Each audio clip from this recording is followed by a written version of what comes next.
Doctor Nihar Ranjan গুপ্ত। জন্ম তৎকালীন যশোর, বর্তমান নারাইল জেলার লোহাগড়া গ্রামের এক বৈদ্য পরিবারে। পিতা সত্যরঞ্জন গুপ্ত, মাতা লবঙ্গলতা দেবী।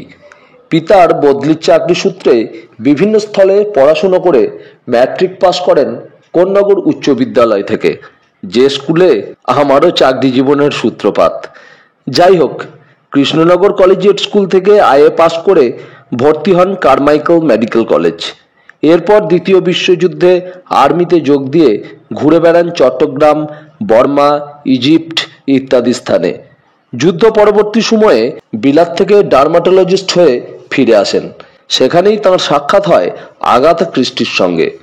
দেশে ফিরে ডাক্তারির সাথে সাথে সাহিত্য সৃষ্টিতে মেতে ওঠেন। আপনারা কি জানেন তাঁর প্রথম উপন্যাসের নাম কি?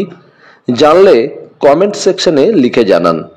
তাঁর সৃষ্ট উপন্যাসগুলি হল কলঙ্কিনী কঙ্কাপতি, উল্কা, মৃত্যুবান, উত্তর ফাল্গুনী, হাসপাতাল ইত্যাদি। কালো ভ্রমর উপন্যাসের মধ্যে দিয়ে গোয়েন্দা গল্প রচনা শুরু এবং কিরিটির আত্মপ্রকাশ। কিরিটি সিরিজের আমাদের আজকের গল্প চক্রী। লোভ ও লালসা একজন মানুষকে দিয়ে এক ভয়াল ভয়ঙ্কর চক্রান্তের জাল বুনিয়ে নেয়, আর কিরিটি পেঁয়াজের খোসা ছাড়ানোর মতো এক এক করে সেই চক্রান্তের জাল কেটে বের করে আনে আসল সত্য। আসুন শুরু করি আমাদের আজকের গল্প, ডক্টর নিহার রঞ্জন গুপ্তের লেখা চক্রী।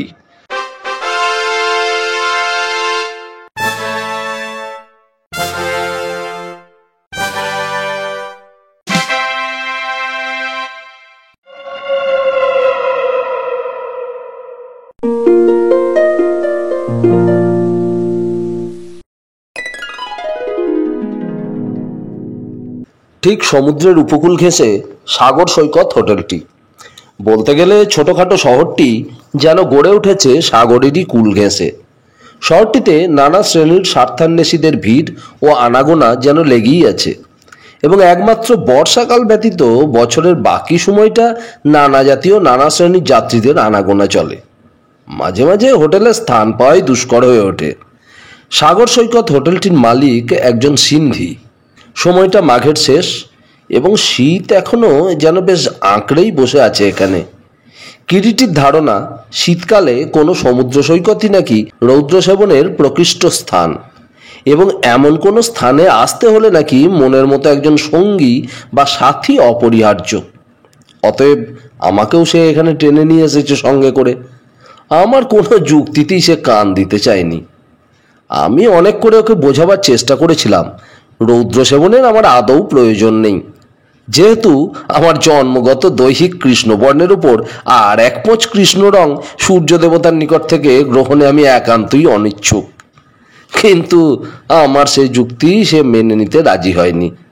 বলেছে, গায়ের রংটাই বড় কথা নয় সুব্রত, আমাদের মাথার মধ্যে যে স্নায়ুকোষের গ্রে সেলগুলো আছে, সূর্যরশ্মির মধ্যস্থিত বেগুনি পাড়ের আলোর প্রভাবে সেগুলো আরো সজীব ও সক্রিয় হয়ে ওঠে। তাছাড়া সমুদ্রের মতো মনের খোরাকও কেউ দিতে পারে না। তুই দেখবি কি আশ্চর্য রকম সক্রিয় করে তোলে রৌদ্র সেবন তোর মনকে ও চিন্তা শক্তিকে। কিন্তু রৌদ্র সেবন তো এখানে বসেও চলতে পারে। এখানে হলে চলবে না, রৌদ্র সেবনেরও অনুপান আছে সমুদ্র সৈকত। কিরিটি মাথা নেড়ে জবাব দেয়। কিরিটির যুক্তিকে হয়তো তর্কের ঝঞ্ঝা তুলে কিছুক্ষণ ক্ষতবিক্ষত করতে পারতাম, কিন্তু তাতেও তাকে নিরস্ত্র করা যেত না, কারণ রৌদ্র সেবন ও সমুদ্র সৈকত একটা অছিলা মাত্র। মোট কথা, মনে মনে কোনো একটি নির্দিষ্ট জায়গা সে স্থির করেছে এবং কিছুদিনের জন্য সে সেখানে গিয়ে নিরবিচ্ছিন্ন খানিকটা নিষ্ক্রিয় আরাম উপভোগ করতে চায়, এবং সঙ্গী হতে হবে আমায়। তাই বৃথা আর যুক্তিতর্কের জাল না বুনে একান্তভাবেই ওর হাতে আত্মসমর্পণ করে দিন পাঁচেক হলো আমরা এই জায়গাটিতে এসে সাগর সৈকত হোটেলে অধিষ্ঠিত হয়েছি, এবং হোটেলের সামনে খোলা জায়গাটিতে বসে রীতিমতো রৌদ্র সেবনও চলছে আমাদের। সাগর সৈকত হোটেলটি থেকে সমুদ্র হাত 20-25-এর বেশি দূরে হবে না। হোটেলের বারান্দা থেকে সমুদ্র একেবারে স্পষ্ট দেখা যায়। ওই দিগন্তে আকাশ ও সমুদ্র যেন প্রীতির আনন্দে কোলাকুলি করছে। একটানা সমুদ্রের নোনা বাতাসে ভেসে আসছে যেন অবিশ্রাম নিষ্ঠুর চাপা হাসির একটা উল্লাস। সুফেন তরঙ্গগুলি যেন আদি অন্তহীন সমুদ্রের ঝকঝকে করাল দন্তপাতি। পৃথিবীর 3 ভাগ জল, 1 ভাগ স্থল, বলতে গেলে পৃথিবীর 1/3 মাটি। যেটুকু সমুদ্রের বলয়গ্রাসের বেষ্টনীতে বন্দী হয়ে আছে, সেটুকুও যেন গ্রাস করার জন্য দুরন্ত নিষ্ঠুর ওই জলধির চেষ্টার অন্ত নেই। ব্যাকুল নির্মম লক্ষ লক্ষ বাহু প্রসারিত করে মুহুর্মুহু সে মাটির বুকে দুরন্ত উল্লাসে ঝাঁপিয়ে পড়ছে। ক্ষুরধার তৃষিত লোল জিহ্বা দিয়ে লেহন করে নিষ্ঠুর কলহাসিতে যেন পরক্ষণেই আবার ভেঙে শতধায় গুঁড়িয়ে চূর্ণ বিচূর্ণ হয়ে যাচ্ছে। বেলা তা প্রায় 8:30 হবে। সূর্যের তাপ এখনো প্রখর হয়নি। হোটেলের সামনেই বালুবেলার ওপরে নিত্যকারের মতো আমিও কিরিটি দুটো ক্যাম্বিসের ফোল্ডিং চেয়ার পেতে কিরিটির নির্দেশ মতো সোলার হ্যাট চাপিয়ে গেঞ্জি গায়ে পায়জামা পরিধান করে যথা নিয়মে রৌদ্র সেবন করছি। রৌদ্র সেবনের ফলাফল যাই হোক, শীতের সকালে সমুদ্র উপকূলে বসে রৌদ্রের তাপটুকু বেশ উপভোগী করছিলাম। অল্প দূরেই সমুদ্র সৈকত, এবং শীতকাল হলেও নানা জাতীয় যুবা বৃদ্ধ পুরুষ রমণী ও কিশোর কিশোরী স্নানার্থী ও দর্শকদের ভিড়ে সমুদ্র সৈকতটি আলোড়িত হচ্ছে, এবং মধ্যে মধ্যে তাদের উল্লাসের সুস্পষ্ট গুঞ্জনও কানে আসছে সাগর বাতাসে ভেসে। হোটেলের সামনের যে জায়গাটিতে আমরা বসে আছি তাকে ছোটখাটো একটা উদ্যান বলা চলে। নানা জাতীয় পাতাবাহারের গাছ ও মরশুমি ফুলের বিচিত্র রঙিন সমারোহ স্থানটিকে সত্যিই মনোরম করে রেখেছে। হোটেল থেকে যে পায়ে চলা পথটা বরাবর সাগর সৈকতে গিয়ে মিশেছে, তার দুপাশে ঝাউয়ের বিথি। সাগর বাতাসে ঝাউ গাছের পাতায় একটা করুণ কান্না যেন নিরন্তর দীর্ঘশ্বাসের মতো ছড়িয়ে যাচ্ছে। অল্পক্ষণ আগে কিরিটি তার মাথা থেকে সোলার টুপিটা খুলে একটা মোটা লাঠির মাথায় বসিয়ে পাশেই বালুর মধ্যে লাঠিটা পুঁতে দিয়ে আর হয়ে আরাম কেদারাটার ওপর বাম হাঁটুর ওপর ডান পাটা তুলে দিয়ে মৃদু মৃদু নাচাচ্ছিল সামনের সাগর সৈকতের দিকে তাকিয়ে। হাতের মুঠোয় ধরা একটা ইংরাজি উপন্যাস। হঠাৎ আমাকে সম্বোধন করে বললে, "শু, ওই সাদা ফ্ল্যানেলের লং ও গায়ে কালো গ্রেট কোট চাপিয়ে যুবকটি এদিকেই আসছে। স্রেফ ওর চলা দেখে এই মুহূর্তে ওর মনের চিন্তাধারার একটা স্টাডি করে বলতে পারিস কিছু?" হাতের মধ্যে ধরা বাংলা বইটা বুঝিয়ে কিরিটির কথায় সামনের দিকে তাকালাম। স্লথ মন্থর পায়ে যুবকটি এদিকেই আসছে। একেবারে পথের ধারের ঝাউবিথি ঘেঁষে আসছে যুবক। মুখের রং শ্যামবর্ণই, মাথায় একরাশ ঝাঁকড়া ঝাঁকড়া কোঁকড়া চুল। বাতাসে চুলগুলো এলোমেলো হয়ে উঠছে। চুলের সঙ্গে তেলের বা চিরুনির যে সংস্পর্শ বড় একটা নেই, বোঝা যায় বিশ্বস্ত রুক্ষ চুলগুলো দেখে। যুবকের দুটি হাতই পরিহিত গ্রেট কোটের দুপাশের পকেটে প্রবিষ্ট। মুখটা নিচু করে হাঁটার দরুন ভালো করে দেখা যাচ্ছে না।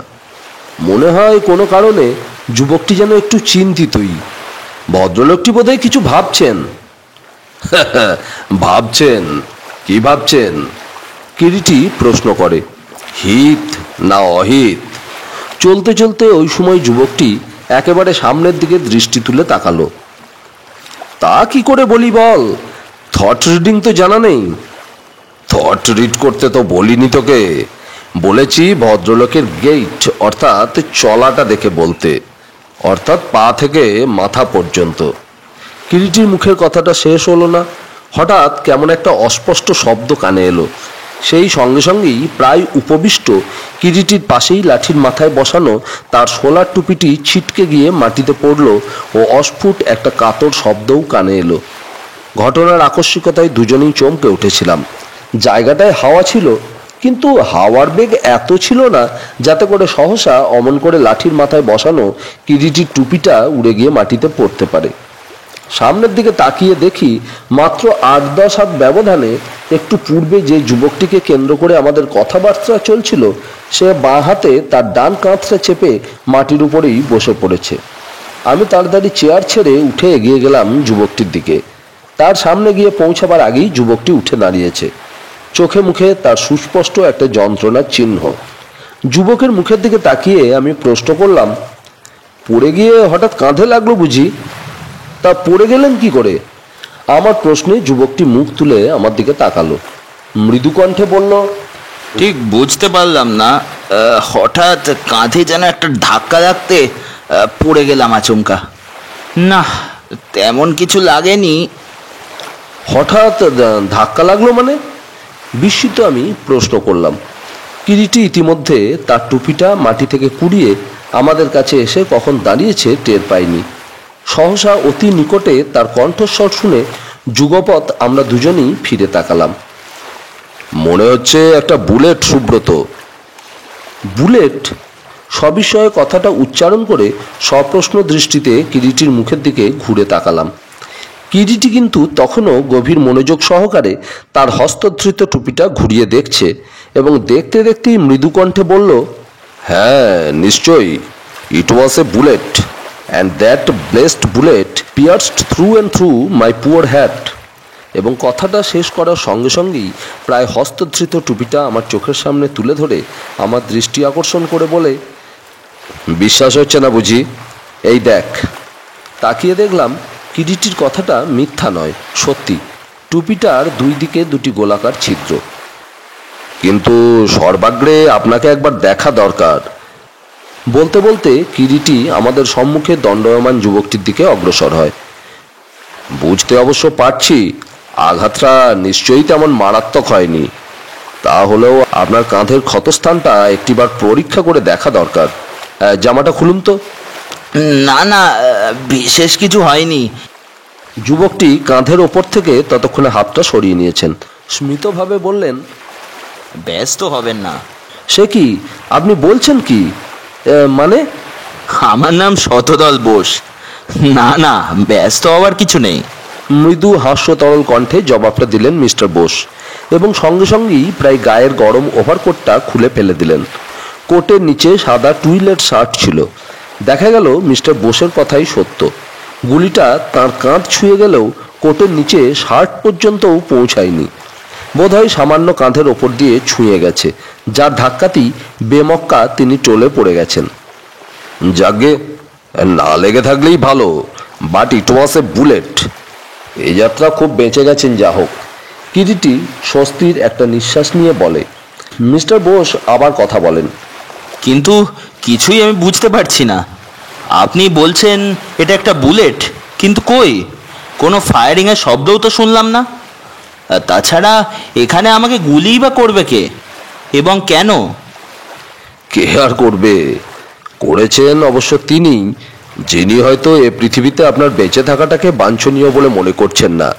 তাছাড়া ফায়ারিংয়ের শব্দ বলছেন? সমুদ্রের হাওয়া ও সি বিচের স্নানার্থীদের একটানা হৈহুল্লোড়ের মধ্যে ফায়ারিংয়ের শব্দটা না শুনতে পাওয়াটাও বিশেষ কিছু আশ্চর্য নয়। তাছাড়া পিস্তলে সাইলেন্সারও তো লাগানো থাকতে পারে, তাতেও আপনি ফায়ারিংয়ের শব্দ শুনতে পাবেন না। কিন্তু কেউ না কেউ যে একটা গুলি ছুঁড়েছে সে বিষয়ে কোনো সন্দেহ নেই। বলতে বলতে হঠাৎ কথাটার মোড় ঘুরিয়ে কিরিটি অন্য প্রসঙ্গে চলে যায়। আপনিও আমাদের মতো স্বাস্থান্বেষী নাকি মিস্টার বোস? না এইখানেই থাকেন? আগে দুটোর একটাও নয়। মাসখানেক হলো বিশেষ একটা কাজে এখানে এসে আছি। ওই যে দেখছেন দক্ষিণ দিকের পাহাড়ের ওপর বাড়িটা, ওই বাড়িতেই আমি থাকি। শতদলবাবুর কথা অনুসরণ করে দক্ষিণ দিকে আমরা তাকালাম। সমুদ্রের কোল ঘেঁষে একটা ছোট পাহাড়, তারই উপর যেন ঐতিহাসিক দুর্গের মতো বাড়িটা দূর থেকে মনে হয়। দুর্গের মতো পাহাড়ের উপরে ওই বাড়িটার প্রতি এখানে এসে পৌঁছাবার পরদিনই প্রত্যুষে কিরিটি আমার দৃষ্টি আকর্ষণ করেছিল। দূর থেকে মনে হয় একখানা ছবি। পাহাড়টা লোকালয় থেকে আধ মাইলটার দূরে তো হবেই। কিরিটি শতদলবাবুর কথায় দূর পাহাড়ের মাথায় দুর্গের মতো বাড়িটার দিকে তখনও তাকিয়েছিল অন্য মনে। এক সময় ওই দিক থেকে দৃষ্টি ফিরিয়ে শতদলের মুখের দিকে তাকিয়ে বলল, অদ্ভুত জায়গায় বাড়িটা তৈরি করা হয়েছে। বাড়িটা যিনি তৈরি করেছিলেন তাঁর সম্পর্কে দুটো কথা কেউ না বললেও শতই মনে হয়। কি বলুন তো? সকৌতুকে শতদল প্রশ্ন করে। প্রথমত, যিনি বাড়িটা তৈরি করে থাকুন বিশেষ খেয়ালি প্রকৃতির ছিলেন তিনি। দ্বিতীয়ত, তার অর্থের অভাব ছিল না। আশ্চর্য, সত্যিই তাই। বাড়িটা আমার দাদামশায়ের। এককালে পূর্ববঙ্গে ওদের সুবিস্তীর্ণ জমিদারি ছিল, যার আয় ছিল শুনেছি প্রায় বাৎসরিক লক্ষাধিক টাকা। আর দাদামশাই লোকটি নিজে ছিলেন একজন নামকরা চিত্র ও মৃৎশিল্পী। শিল্পী রণধীর চৌধুরীর নাম শুনেছেন নিশ্চয়ই? নিশ্চয়ই শুনেছি বই কি। অত বড় শিল্প প্রতিভা নিয়ে আমাদের দেশে খুব কম লোকই জন্মেছেন। আপনি তাঁরই দৌহিত্র? হ্যাঁ, তার একমাত্র মেয়ের একমাত্র পুত্র। তার বিরাট সম্পত্তির শেষ ও একমাত্র অবশিষ্ট তার ওই নিরালা নামক পাহাড়ের ওপরে বাড়িখানার ওয়ারিশন। মৃদু হাস্যতরল কণ্ঠে শতদল বলল, একজন শিল্পীর জীবনের শ্রেষ্ঠ সম্পদ মূল্যের দিকে যাচাই করতে গেলে হয়তো আপনাকে হতাশই হতে হবে। কিন্তু সাগরের উপকূলে ওই পাহাড়ের উপর নগরের কোলাহল থেকে দূরে অমন একখানা বাড়ির মধ্যে যে মহামূল্যবান সৌন্দর্য সৃষ্টির ইঙ্গিত ওর প্রতিটি গাঁথুনির মধ্যে ওতপ্রোত হয়ে জড়িয়ে আছে, তার মূল্য নিছক সেফ কাঞ্চন মূল্যে তো ধার্য করা যায় না শতদল বাবু। বিশেষ মূল্যেই যে ওর বিশেষত্ব। শতদল বাবু কিডিটিকে বাধা দিয়ে কি একটা বলতে উদ্যত হয়। কিডিটি বলে ওঠে, না না শতদল বাবু, এ সংসারে সব কিছুকেই নিছক টাকার নিক্তিতে ওজন করবেন না। এ শিল্পীর প্রতিভা। আপনিও হয়তো আমার দাদুর মতোই শিল্প পাগল, তাই ওই নির্জন সমুদ্রের উপকূলে জনমানুষের বসতি ছাড়িয়ে পাহাড়ের ওপর বাড়িখানা দূর থেকেই অত্যাশ্চর্য সৌন্দর্যের আভাস পেয়েছেন। এবং বাড়িখানার মধ্যে প্রবেশ করলে হয়তো আরও কিছু দেখতে পেতে পারেন, কারণ বাড়ি ভর্তি সব নরনারী স্ট্যাচু এবং অয়েল ও ওয়াটার কালার পেন্টিং। এছাড়া আর কিছুই নেই। কিন্তু আমি অত্যন্ত বস্তুতান্ত্রিক লোক মশাই, অতি সাধারণ ছাপোষা মধ্যবিত্ত মানুষ। আমার কাছে ওর কী বা মূল্য বলুন? শতদল হাসতে হাসতে বলে, মানুষের মন এমনিই বিচিত্র বটে মিস্টার বোস, কিন্তু মন আপনার যতই বস্তুতান্ত্রিক হোক, আপাতত ক্ষমা করবেন, একটা কথা আপনাকে আমি কিন্তু না বলে পারছি না। আপনার প্রাণটি নেবার জন্য কেউ না কেউ অত্যন্ত উদ্গ্রীব হয়ে উঠেছেন। এবারই হাসালেন মশাই। আমার মতো একজন অতি সাধারণ লোকের প্রাণের এমন কি মূল্য আছে বলুন তো, যে সেটি নেবার জন্য কেউ উদ্গ্রীব হয়ে উঠবে? না আছে আমার অগাধ সম্পত্তি, না আছে এ দুনিয়ায় আমার কোনো শত্রু। হতে পারে, তবে আমার কথাই যদি বিশ্বাস করেন তাহলে জানবেন it was a pure and simple attempt on your life. সত্যি নাকি? আমার কৌতূহলটা মাফ করবেন, আপনার নামটি জানতে পারি কি? নিশ্চয়ই, কিরিটি রায়। মৃদু কণ্ঠে কিরিটি জবাব দেয়।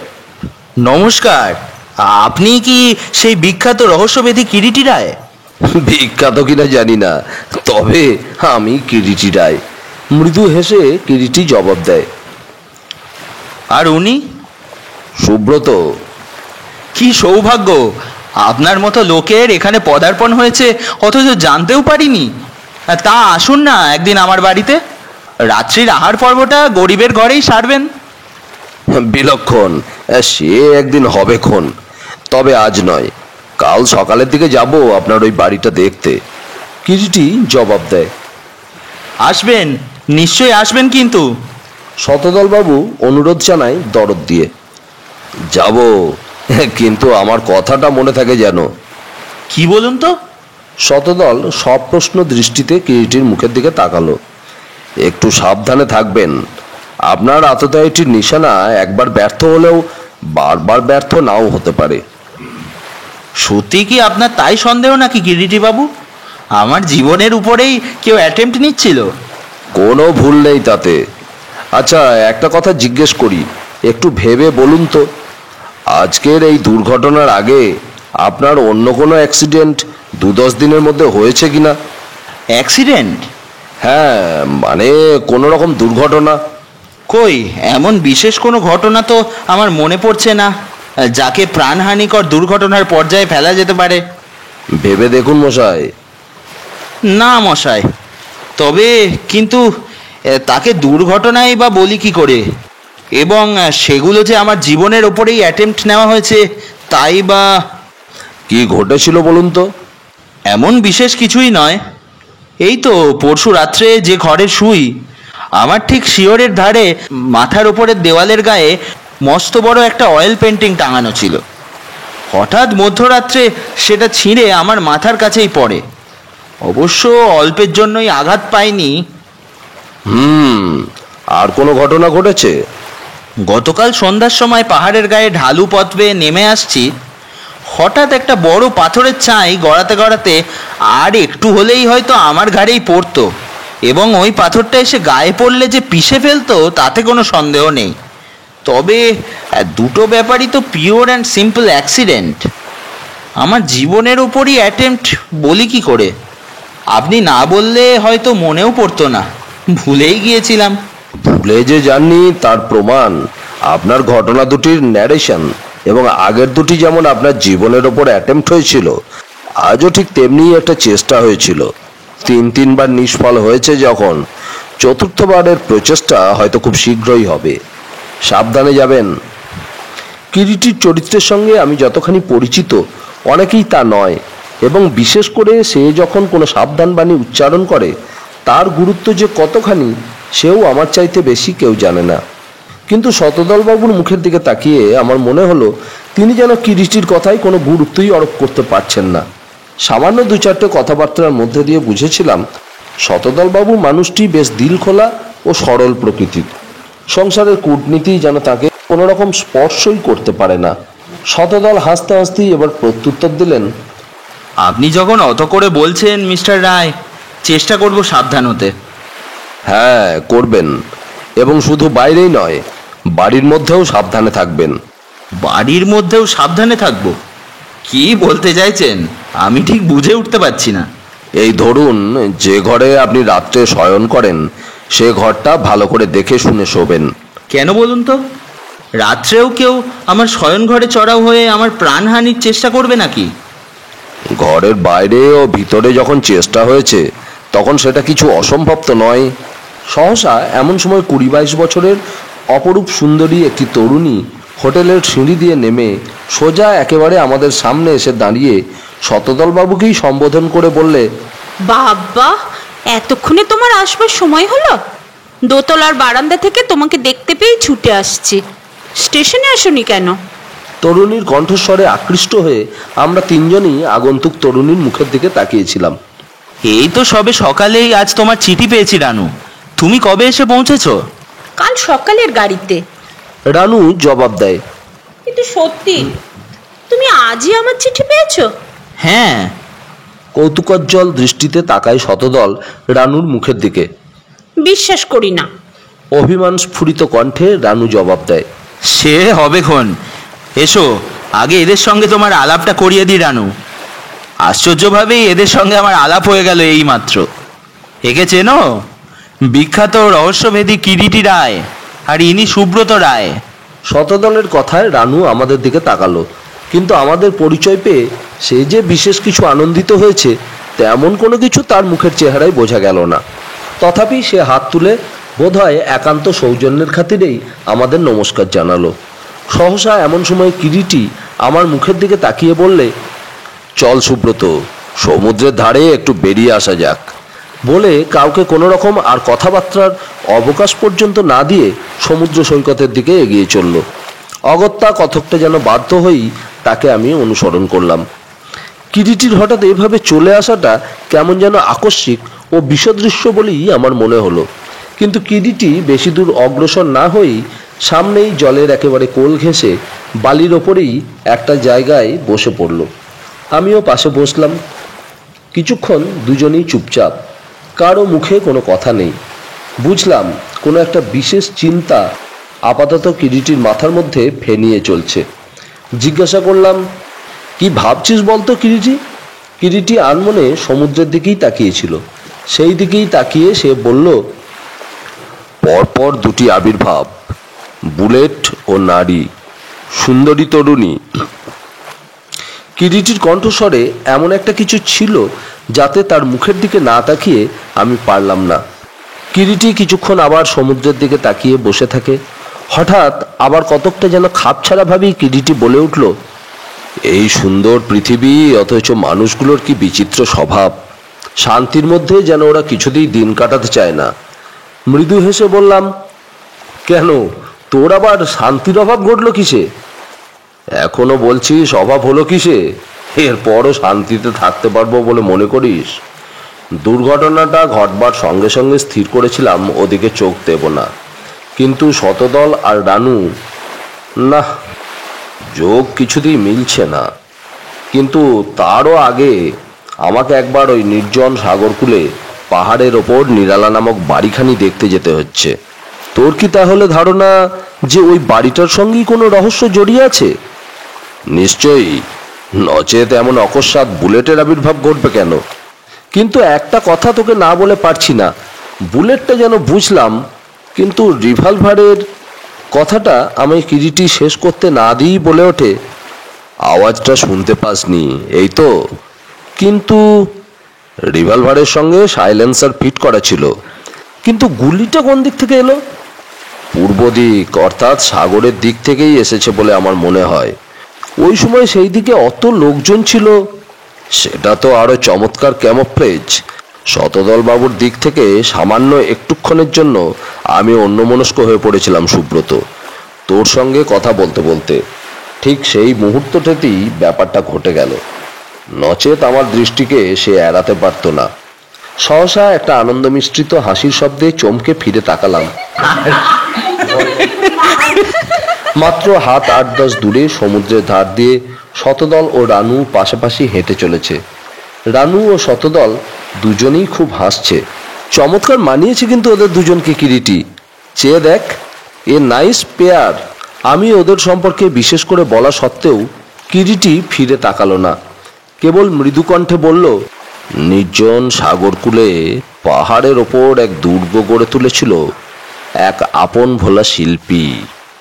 দিনের পর দিন, রাতের পর রাত সেই দুর্গের মধ্যে শিল্পী বসে বসে কখনো আঁকত ছবি, কখনো গড়ত মূর্তি।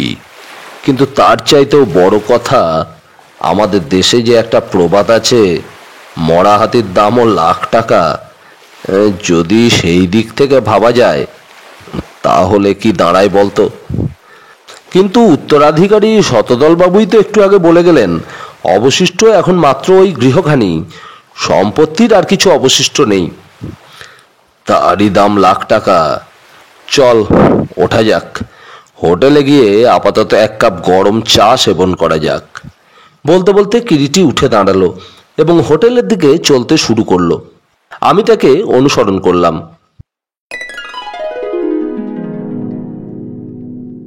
সমস্তটা দ্বীপ্রহর কিরিটি হোটেলের সামনের বারান্দায় একটা ইজি চেয়ারের উপরে হেলান দিয়ে একটা মোটা মতো বাংলা উপন্যাস নিয়েই কাটিয়ে দিল। সকালের ব্যাপারে তাকে বিশেষভাবে যে একটু উত্তেজিত বলে মনে হয়েছিল, সে উত্তেজনার যেন এখন অবশিষ্ট মাত্রও নেই। তার হাবভাব দেখে মনে হয় ব্যাপারটা যেন সে এর মধ্যেই একেবারে ভুলেই গেছে। মনের মধ্যে তার কোনো চিহ্ন মাত্রও নেই। বাইরে শীতের রোদ ইতিমধ্যেই ঝিমিয়ে এসেছে। নিভন্ত দিনের আলোয় সমুদ্রও যেন রূপ বদলিয়েছে। বিষণ্ণ ক্লান্তিতে সমুদ্রের নীল রং কালো রূপ ক্রমে ক্রমে নিচ্ছে যেন।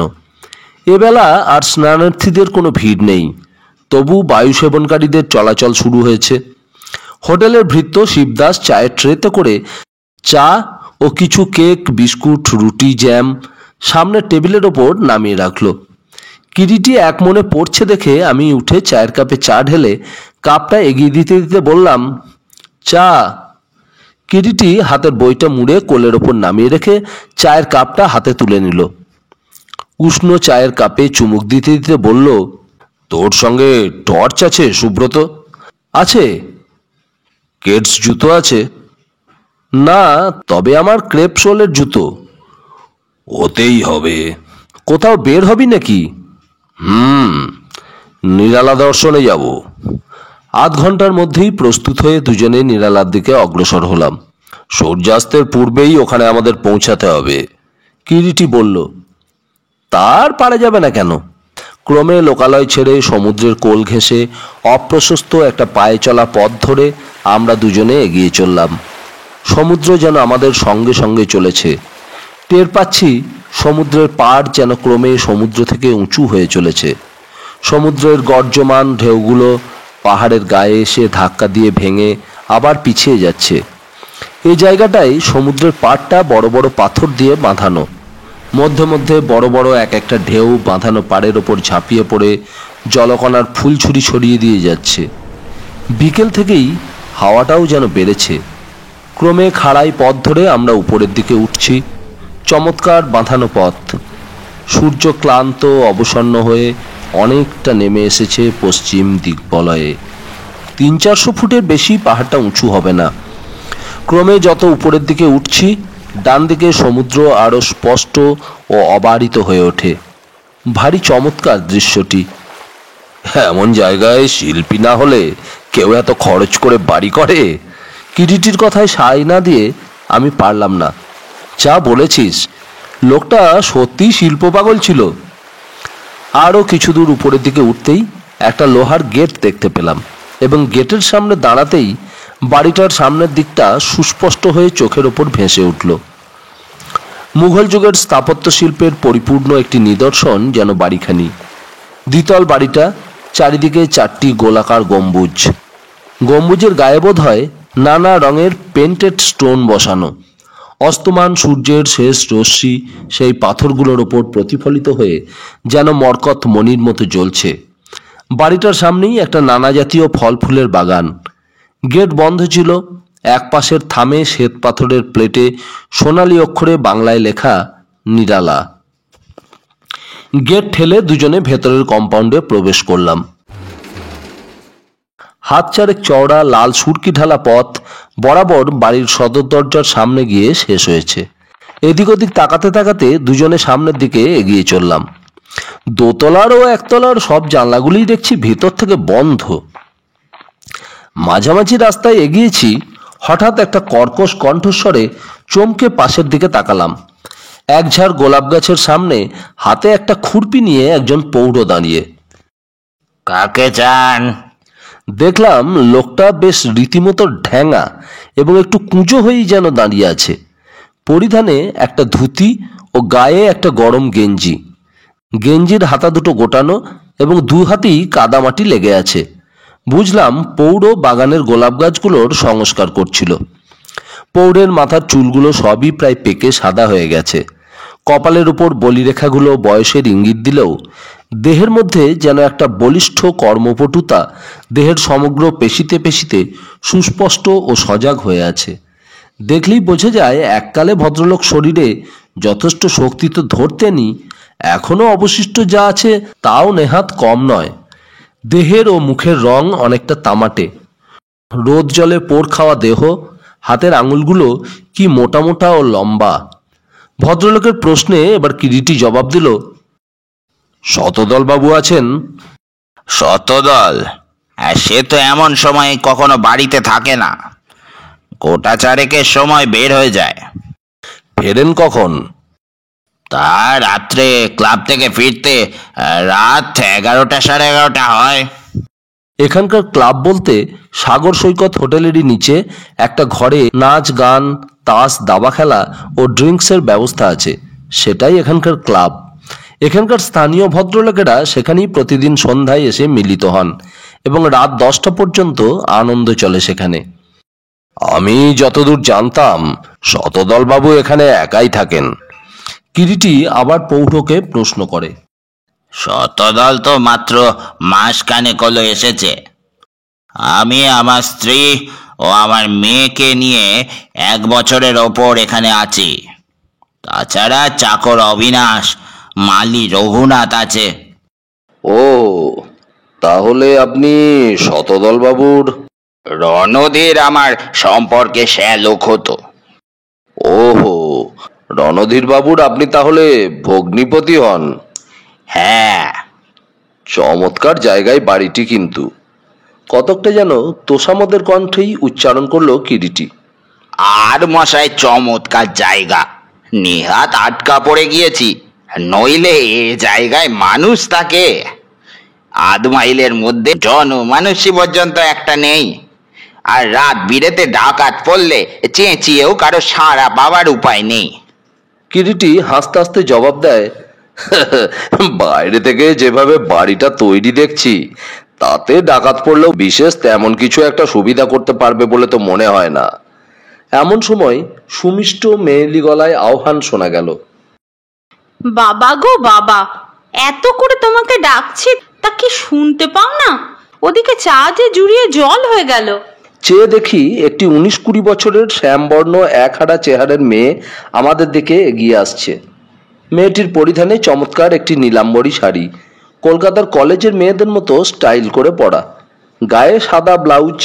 মেয়েটি ততক্ষণে একেবারে আমাদের সামনে এসে দাঁড়িয়েছে। কখন আবার তুই ডাকলি রে সীতা? মেয়েটির বাপ জবাব দেন। রোগা একহারা চেহারা হলে কি হয়, গায়ের রং শ্যাম হলেও অপূর্ব একটা লাবণ্য যেন মেয়েটির সর্বদেহে। সর্বাপেক্ষা মেয়েটির মুখখানির যেন কোনো তুলনা হয় না। চোখ মুখে একটা তীক্ষ্ণ বুদ্ধির ছাপ রয়েছে। মেয়েটির দেহের সর্বাপেক্ষা বড় সম্পদ তার পর্যাপ্ত কুঞ্চিত কেশ, বর্মিদের ধরনে মাথার উপর প্যাগোডার আকারে বাঁধা, হাতে একগাছি করে কাঁচের চুড়ি। এইটাই আমার মেয়ে সীতা। হ্যাঁ, ভালো কথা। আপনাদের নাম তো জানা হলো না। আমার নাম হরবিলাস ঘোষ। হরবিলাস নিজের পরিচয় দিলেন। পরিচয়টা দিলাম এবার আমি। আমার নাম সুব্রত রায়, আর ইনি হচ্ছেন কিরিটি রায়। আবার এক দফা নমস্কার প্রতি নমস্কারের আদান প্রদান হলো। আসুন না কিরিটি বাবু, শতদলের কাছে এসেছেন, সে যখন বাড়িতে নেই আমার আতিথেয়তাটুকু না হয় গ্রহণ করুন। এক কাপ করে চা, আপত্তি আছে নাকি কিছু? কথাগুলো বলে হরবিলাস একবার কিরিটি ও একবার আমার মুখের দিকে তাকালেন। আমি একটু ইতস্তত করছিলাম, কিন্তু কিরিটি দ্বিধামাত্র না করে বললে, সানন্দে, বিশেষ করে চা যখন। কিন্তু সীতা দেবী, আপনার আপত্তি নেই তো? কথাটা শেষ করলো কিরিটি সীতার মুখের দিকে তাকিয়ে। আপত্তি? বারে, আপত্তি হবে কেন? আসুন না। হ্যাঁ, চলুন। এই পাণ্ডব বর্জিত বাড়িতে লোকের মুখ দেখবারও তো উপায় নেই। তাছাড়া আমার স্ত্রীও আপনাদের সঙ্গে আলাপ করে সুখী হবেন। রোগী মানুষ, কোথাও তো বের হতে পারেন না। রোগী? কিরিটি সবিস্ময়ে প্রশ্ন করে। হ্যাঁ, আজ 2 বছর হলো নিম্ন অঙ্গের পক্ষাঘাতে ভুগছেন। তার জন্যেই তো এখানে আসা আমার শ্যালকের অনুরোধে। ইতিমধ্যে সন্ধ্যার অন্ধকার প্রকৃতির বুকে ঘন হয়ে এসেছে। দূরে সন্ধ্যার অস্পষ্ট আলোয় মনে হয় সমুদ্রের জলে কে যেন একরাশ কালো কালি ঢেলে দিয়েছে। কেবল মধ্যে মধ্যে ঢেউয়ের চূড়ার শুভ্র ফেনাগুলো যেন কোনো ক্ষুধিত করাল দানবের হিংস্র দন্তপাতির মতো ঝিকিয়ে উঠছে, আর তার সঙ্গে সঙ্গে চাপা ক্রুদ্ধ গর্জন, একটানা ছেদহীন। প্রকাণ্ড দরজা পার হয়ে আমরা সকলে বাড়ির মধ্যে এসে প্রবেশ করলাম। সামনেই একটা বারান্দা, এবং বারান্দা অতিক্রম করে একটা সুসজ্জিত হলঘর। সেটা পার হয়ে মাঝারি গোছের একটা আলোকিত কক্ষ মধ্যে এসে আমরা প্রবেশ করলাম। ঘরে সিলিং থেকে একটা বাতি ঝুলছে। সেই আলোয় প্রথমেই নজরে পড়ে ঘরের ঠিক মধ্যিখানে একটা টেবিলের পাশে একটা ইনভ্যালিড চেয়ারের ওপর বসে একজন স্থূলাঙ্গী মধ্যবয়সী মহিলা উল ও কাঁটার সাহায্যে কি যেন একটা বুনে চলেছেন অত্যন্ত ক্ষিপ্র হস্তে। ভদ্রমহিলা আমাদের পদশব্দে মুখ তুলে আমাদের দিকে দৃষ্টিপাত করলেন, কিন্তু হাত দুটো যেন মেশিনের মতোই অত্যন্ত ক্ষিপ্র গতিতে বয়নকার্য চালিয়ে যেতে লাগলো। সিলিং থেকে ঝুলন্ত আলোর স্বল্প রশ্মি যা সেই উপবিষ্ট ভদ্রমহিলার মুখের ওপর এসে পড়ল, তাতেই তার মুখখানা স্পষ্ট দেখা যাচ্ছিল। পাথরের মতো ভাবলেশহীন এমন মুখ ইতিপূর্বে খুব কমই যেন চোখে পড়েছে। আর তার চক্ষু দুটির স্থির দৃষ্টি দেখে মনে হচ্ছিল যেন আমাদের অন্তঃস্থল পর্যন্ত ভেদ করে চলে যাচ্ছে, আমাদের চোখে মুখে এসে যেন বিঁধছে। মুখের একটি রেখারও এতটুকু পরিবর্তন দেখা গেল না। আর চোখে একবার কিরিটির দিকে না তাকিয়ে পারলাম না, কিন্তু কিরিটির চোখ মুখে কোনো কিছুরই সন্ধান পেলাম না। হিরণ, দেখো, এরা আজ আমাদের গৃহে সান্ধ্য অতিথি। সুব্রত বাবু, কিরিটি বাবু, এই হচ্ছে আমার স্ত্রী হিরণময়ী। হরবিলাস শেষের কথাগুলো আমাদের উভয়ের দিকে তাকিয়ে শেষ করলেন। আসুন, বসুন, কি সৌভাগ্য আমাদের। হিরণময়ী আমাদের নিষ্প্রাণ কণ্ঠে যেন আহ্বান জানালেন। আমরা উভয়ে পাশাপাশি দুটো চেয়ার টেনে নিয়ে বসলাম। আশ্চর্য একটা জিনিস লক্ষ্য করেছিলাম, ঘরের সবকটি জানলাই বন্ধ। একটা চাপা গুমট ভাব যেন সমস্ত ঘরটার মধ্যে থমথম করছে। বুকটা কেমন যেন চেপে ধরছে। সামনের টেবিলটার উপরে সূক্ষ্ম সূচের এমব্রয়ডারি করা একটা টেবিল ক্লথ বিছানো, তার উপর সজ্জিত চায়ের সরঞ্জাম। ঘরের মধ্যে আসবাবপত্র সামান্য যা আছে তাও একান্ত পরিপাটি, ঠিক যেখানকার যেটি হওয়া উচিত রুচিসম্মতভাবে সাজানো। তথাপি মনে হচ্ছিল সবকিছুর মধ্যে একটা সযত্ন সুচারু পরিচ্ছন্নতা থাকলেও কিসের যেন একটা অভাব রয়েছে। সবই আছে, অথচ কি যেন একটা নেই, কোথায় যেন ছন্দপতন হয়েছে। সত্যি সৌভাগ্য আমাদের কিরিটি বাবু, আপনাকে আজ আমার ঘরে অতিথি হিসাবে পেয়ে। হিরণময়ী দেবী কিরিটিকে লক্ষ্য করেই কথাটা উচ্চারণ করলেন। আপনাকে ইতিপূর্বে আমার দেখবার সৌভাগ্য না হলেও আপনার নাম কিন্তু আমি শুনেছি। কিরিটির ওষ্ঠপ্রান্তে মৃদু একটা হাসির আভাস যেন বঙ্কিম রেখায় জেগে উঠেই মিলিয়ে যায়। তাছাড়া হিরণময়ী দেবী আবার বলতে শুরু করেন। তাছাড়া আজ 1.5 বৎসরের মধ্যে এমন জায়গায় পড়ে আছি যে কারোর সঙ্গে বড় একটা দেখাই হয় না। তাই কেউ এলে মনে হয় যেন বন্ধ এই ঘরটার মধ্যে একটা খোলা হাওয়ার ঝলক বয়ে গেল। উফ, এই ঘরটি এবং পাশের ওই ছোট একটা ঘর, এরই এই সংকীর্ণতার মধ্যে এই দীর্ঘ 1.5 বছরের রাত্রি দিন দুপুরগুলো কিভাবে যে কাটাচ্ছি তা আমি জানি। একটা ক্লান্ত অবসন্নতা যেন হিরণময়ীর কণ্ঠস্বরে মূর্ত হয়ে ওঠে। একটা চাপা দীর্ঘশ্বাস যেন তার বুকখানা কাঁপিয়ে বের হয়ে আসে। হরবিলাস কন্যাকে তাড়া দিলেন। কই রে সীতা, এদের চা দে। সীতা ইতিমধ্যে চায়ের কাপগুলো সাজিয়ে দুধ দিয়ে চা ঢালতে শুরু করেছিল। আমার দিকে তাকিয়ে জিজ্ঞেস করলো, আপনাদের কে কয় চামচ করে চিনি নেন চায়ে? আমি বললাম, আমাকে ছোট চামচের 1 চামচ দেবেন আর ওকে 1.5 চামচ দেবেন। সীতা আমাদের দিকে চা ও প্লেটে কিছু কেক এগিয়ে দিল। চাটা নিতে নিতে বললাম, ও প্লেটটা সরিয়ে রাখুন সীতা দেবী, বিকেলে হোটেল থেকে বের হবার পূর্বেই 1 পেট খেয়ে এসেছি। তা হোক তা হোক, একটু খেয়ে দেখুন। বাজারের জিনিস নয় মশাই, আমার স্ত্রীরই নিজের হাতে তৈরি। হরবিলাস বলে উঠলেন। কিন্তু পেটে যে একেবারে জায়গা নেই হরবিলাস বাবু। কিরিটি হাসতে হাসতে বলল, আরে মশাই, 1 পিস কি একার খেতে পারবেন না? বললে হয়তো বলবেন লোকটা নিজের স্ত্রীর প্রশংসা করছে, কিন্তু তা নয়। 29 বছর ঘর করছি তো, অমন রান্না মশাই আর কোথাও খেলাম না। আসবেন একদিন, এখানে দুপুরে আহার করবেন। না না, উনি রোগী মানুষ। কিরিটি প্রতিবাদ জানায়। তাতে কি উনি নিশ্চিন্ত থাকেন নাকি? ওই ইনভ্যালিড চেয়ারে বসে বসেই রোজ দুবেলা রান্নার যাবতীয় সব করেন। সত্যি আশ্চর্য তো, কষ্ট হয় না আপনার? বরং এমনি করে সারাটা দিন চেয়ারের ওপর নিষ্ক্রিয় হয়ে বসে থাকাটাই আমার দুঃসহ লাগে। তাই যত পারি নিজেকে এনগেজ রেখে দেহের এই অভিশাপটা ভুলে থাকবার চেষ্টা করি। তাছাড়া দেখুন না, এমন জায়গায় পড়ে আছি একটা লোকজনের মুখ পর্যন্ত দেখবার উপায় নেই। তাই তো ওকে বলি যে ভাই এত আদর করে এখানে নিয়ে এলো আমায়, সেই যখন চলে গেল আর কেন, চলো অন্য কোথাও চলে যায়। দেহটা অকর্মণ্য হয়ে গিয়েছে বলে বেশি দিন এক জায়গায় থাকতেও ভালো লাগে না। ঘরের মধ্যে অত্যন্ত গরম বোধ হচ্ছিল। শীতকাল হলেও কপালে বিন্দু বিন্দু ঘাম দেখা দেয়। কিরিটিরও বোধহয় গরম লাগছিল ঘরের মধ্যে। সেই বলে উঠল, ঘরটার মধ্যে বেশ গরম মনে হচ্ছে যেন। ওহ, সত্যি তো আমারই ভুল হয়ে গিয়েছে। সীতা, দাও তো মা দক্ষিণের জানলাটা খুলে। এ বাড়িতে এত বেশি হাওয়া যে বিরক্ত ধরে যায়, তাই বেশিরভাগ সময় ওই জানলাগুলো এঁটেই রাখি। না না, থাক না, তেমন কিছু বেশি অসুবিধা হচ্ছে না। কিরিটি প্রতিবাদ জানাবার চেষ্টা করে। সীতা কিন্তু ততক্ষণে মায়ের আদেশে এগিয়ে গিয়ে ঘরের একটা জানলা খুলে দেয়। সঙ্গে সঙ্গে বাইরের সমুদ্রবক্ষ থেকে এক ঝলক ঠান্ডা হাওয়া ঘরের মধ্যে হু হু করে বয়ে এলো সমুদ্রের নোনা স্বাদ নিয়ে।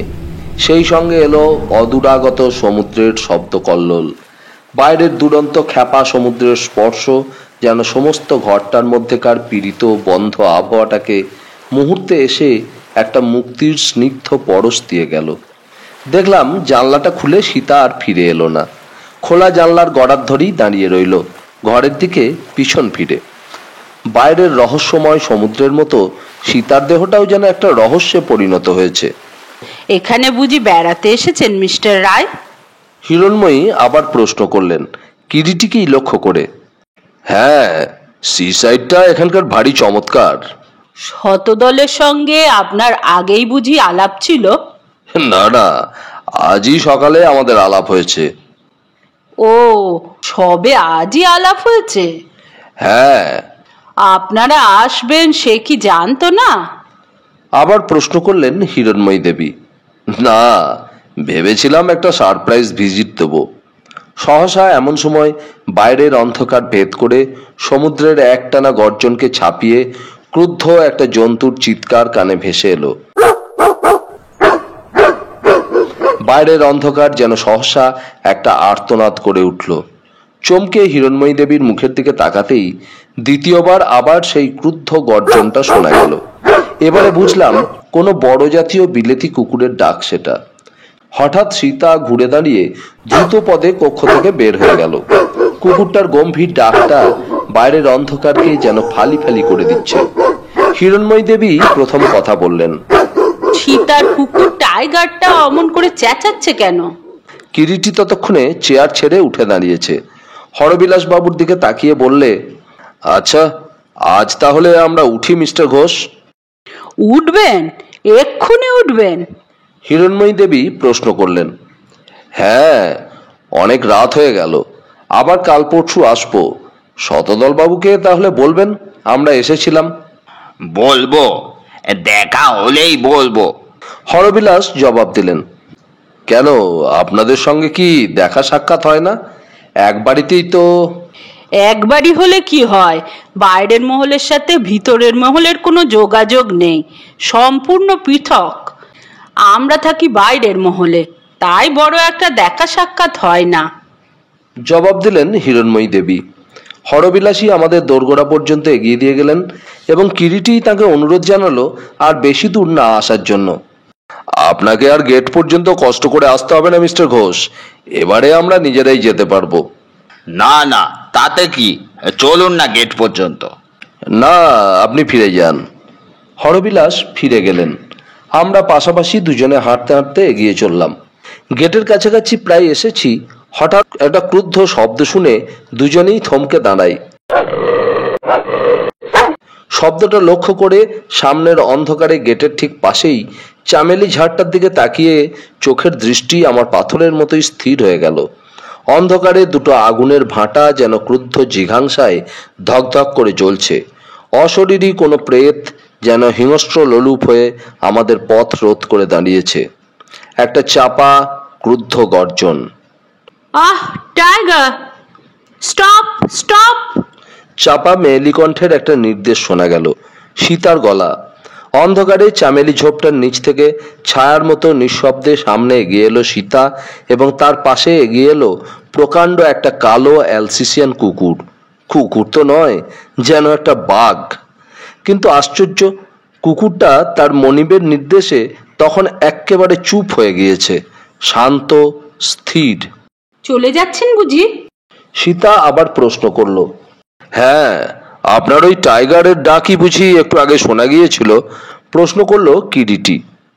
হ্যাঁ, অচেনা কারো সাড়া পেলে টাইগারটা যেন একেবারে ক্ষেপে ওঠে। বোধ হয় কোনো মতে আপনাদের সাড়া পেয়েছিল। হাসতে হাসতে জবাব দেয় সীতা। কিন্তু একটু দেরিতে পেয়েছিল বোধহয় মিস ঘোষ। প্রত্যুত্তরে হাসতে হাসতে কিরিটি জবাব দেয়। কিরিটির ইঙ্গিতটা সীতা বুঝতে পারলো কিনা বোঝা গেল না, কারণ জবাবে সে বলল, আর কখনো আপনাদের দেখলেও গোলমাল করবে না। টাইগার, চিনে রাখো, এরা আমাদের বন্ধু, ভালো লোক। কুকুরটা আপনার কি খায় মিস ঘোষ? কিরিটি আবার প্রশ্ন করে। মাংস আর রুটি, জবাব দেয় সীতা। আচ্ছা, চলি মিস ঘোষ, নমস্কার। কিরিটি হাত তুলে নমস্কার জানিয়ে এগিয়ে গেল। চলুন নিচ পর্যন্ত আপনাদের এগিয়ে দিয়ে আসি কিরিটি বাবু। এই পাহাড়টার ওপরে বেজায় সাপের উৎপাত। তাই নাকি? কিরিটি চলতে চলতেই বলে। হ্যাঁ, সব একেবারে ভয়ঙ্কর বিষধর গোখর। সাপকে বুঝি আপনার ভয় করে না? কিরিটি প্রশ্ন করে। না না, সঙ্গে টাইগার থাকলে এ জগতে কিছুকেই আমি ভয় পাই না। না মিস ঘোষ, তার আর প্রয়োজন হবে না, আপনি ফিরে যান। আয় সুব্রত। কিরিটি বেশ দ্রুতপদেই গেট অতিক্রম করে পাহাড়ের গা দিয়ে ঢালু পথ পেয়ে এগিয়ে চলল। আমি কতকটা এক প্রকার বাধ্য হয়েই অতঃপর কিরিটিকে অনুসরণ করি। এগিয়ে চলেছি অন্ধকার পথ ধরে আবার হোটেলের দিকে। শীতের কৃষ্ণপক্ষের রাত্রি হলেও কালো আকাশটা তারায় তারায় যেন ঝকঝক করছে। বাঁয়ে কালো কালির মতো গর্জন উদ্বেলিত সমুদ্র। মাঝামাঝি পথ আসতেই দূরে হোটেলের আলোগুলো অন্ধকার আকাশপটে ক্রমে ফুটে উঠতে লাগলো। কিরিটি নিঃশব্দে পথ অতিক্রম করছিল, এতক্ষণ একটি কথাও বলেনি। কিন্তু কিরিটির নিস্তব্ধতা আমাকে যেন কেমন পীড়ন করছিল। আমিই কথা বললাম। হিরণময়ী দেবীকে কেমন লাগলো কিরিটি? কেন, ভদ্রমহিলা বেশ ভালোই তো। হরবিলাসের ওপর একটা অসাধারণ হোল্ড রয়েছে বলে যেন মনে হলো। স্বাভাবিক, ধনীর কন্যা বিবাহ করলে স্বামীকে বেশিরভাগ ক্ষেত্রেই স্ত্রীর মুখাপেক্ষী হয়ে থাকতে হয় ও মধ্যে মধ্যে স্ত্রীর আজ্ঞাবহও হতে হয়। বিশেষ করে আবার এক্ষেত্রে শ্রীমতী হিরণময়ী দেবীর মতো প্রখর বুদ্ধিমতী নারীর কাছে হরবিলাসের একটা ইনফিরিয়রিটি কমপ্লেক্স থাকাটাই তো স্বাভাবিক। কিন্তু তা তুই ভাবছিস না, অন্য কিছু ভাবছিস। আমি আবার কিরিটির চিন্তান্বিত মনটাকে একটা খোঁচা দিয়ে আমার প্রতি সজাগ করে তোলার চেষ্টা করি, এবং কিরিটির পরবর্তী জবাব শুনে বুঝলাম প্রচেষ্টা আমার একেবারে নিষ্ফল হয়নি। কিরিটি মৃদু হাস্য সহকারে জবাব দিল, শতদল বাবু যে আজ সকালবেলাতে বললেন এই বাড়ির একমাত্র উত্তরাধিকারী এখন তিনিই, তো তা তো কই মনে হচ্ছে না। তিনি নাতি এবং হিরণময়ী দেবী বোন। সেদিক দিয়ে শ্রীমতী সীতাও তো মালিকের নাতনি। আরও আছে কিনা তাই বা কে জানে।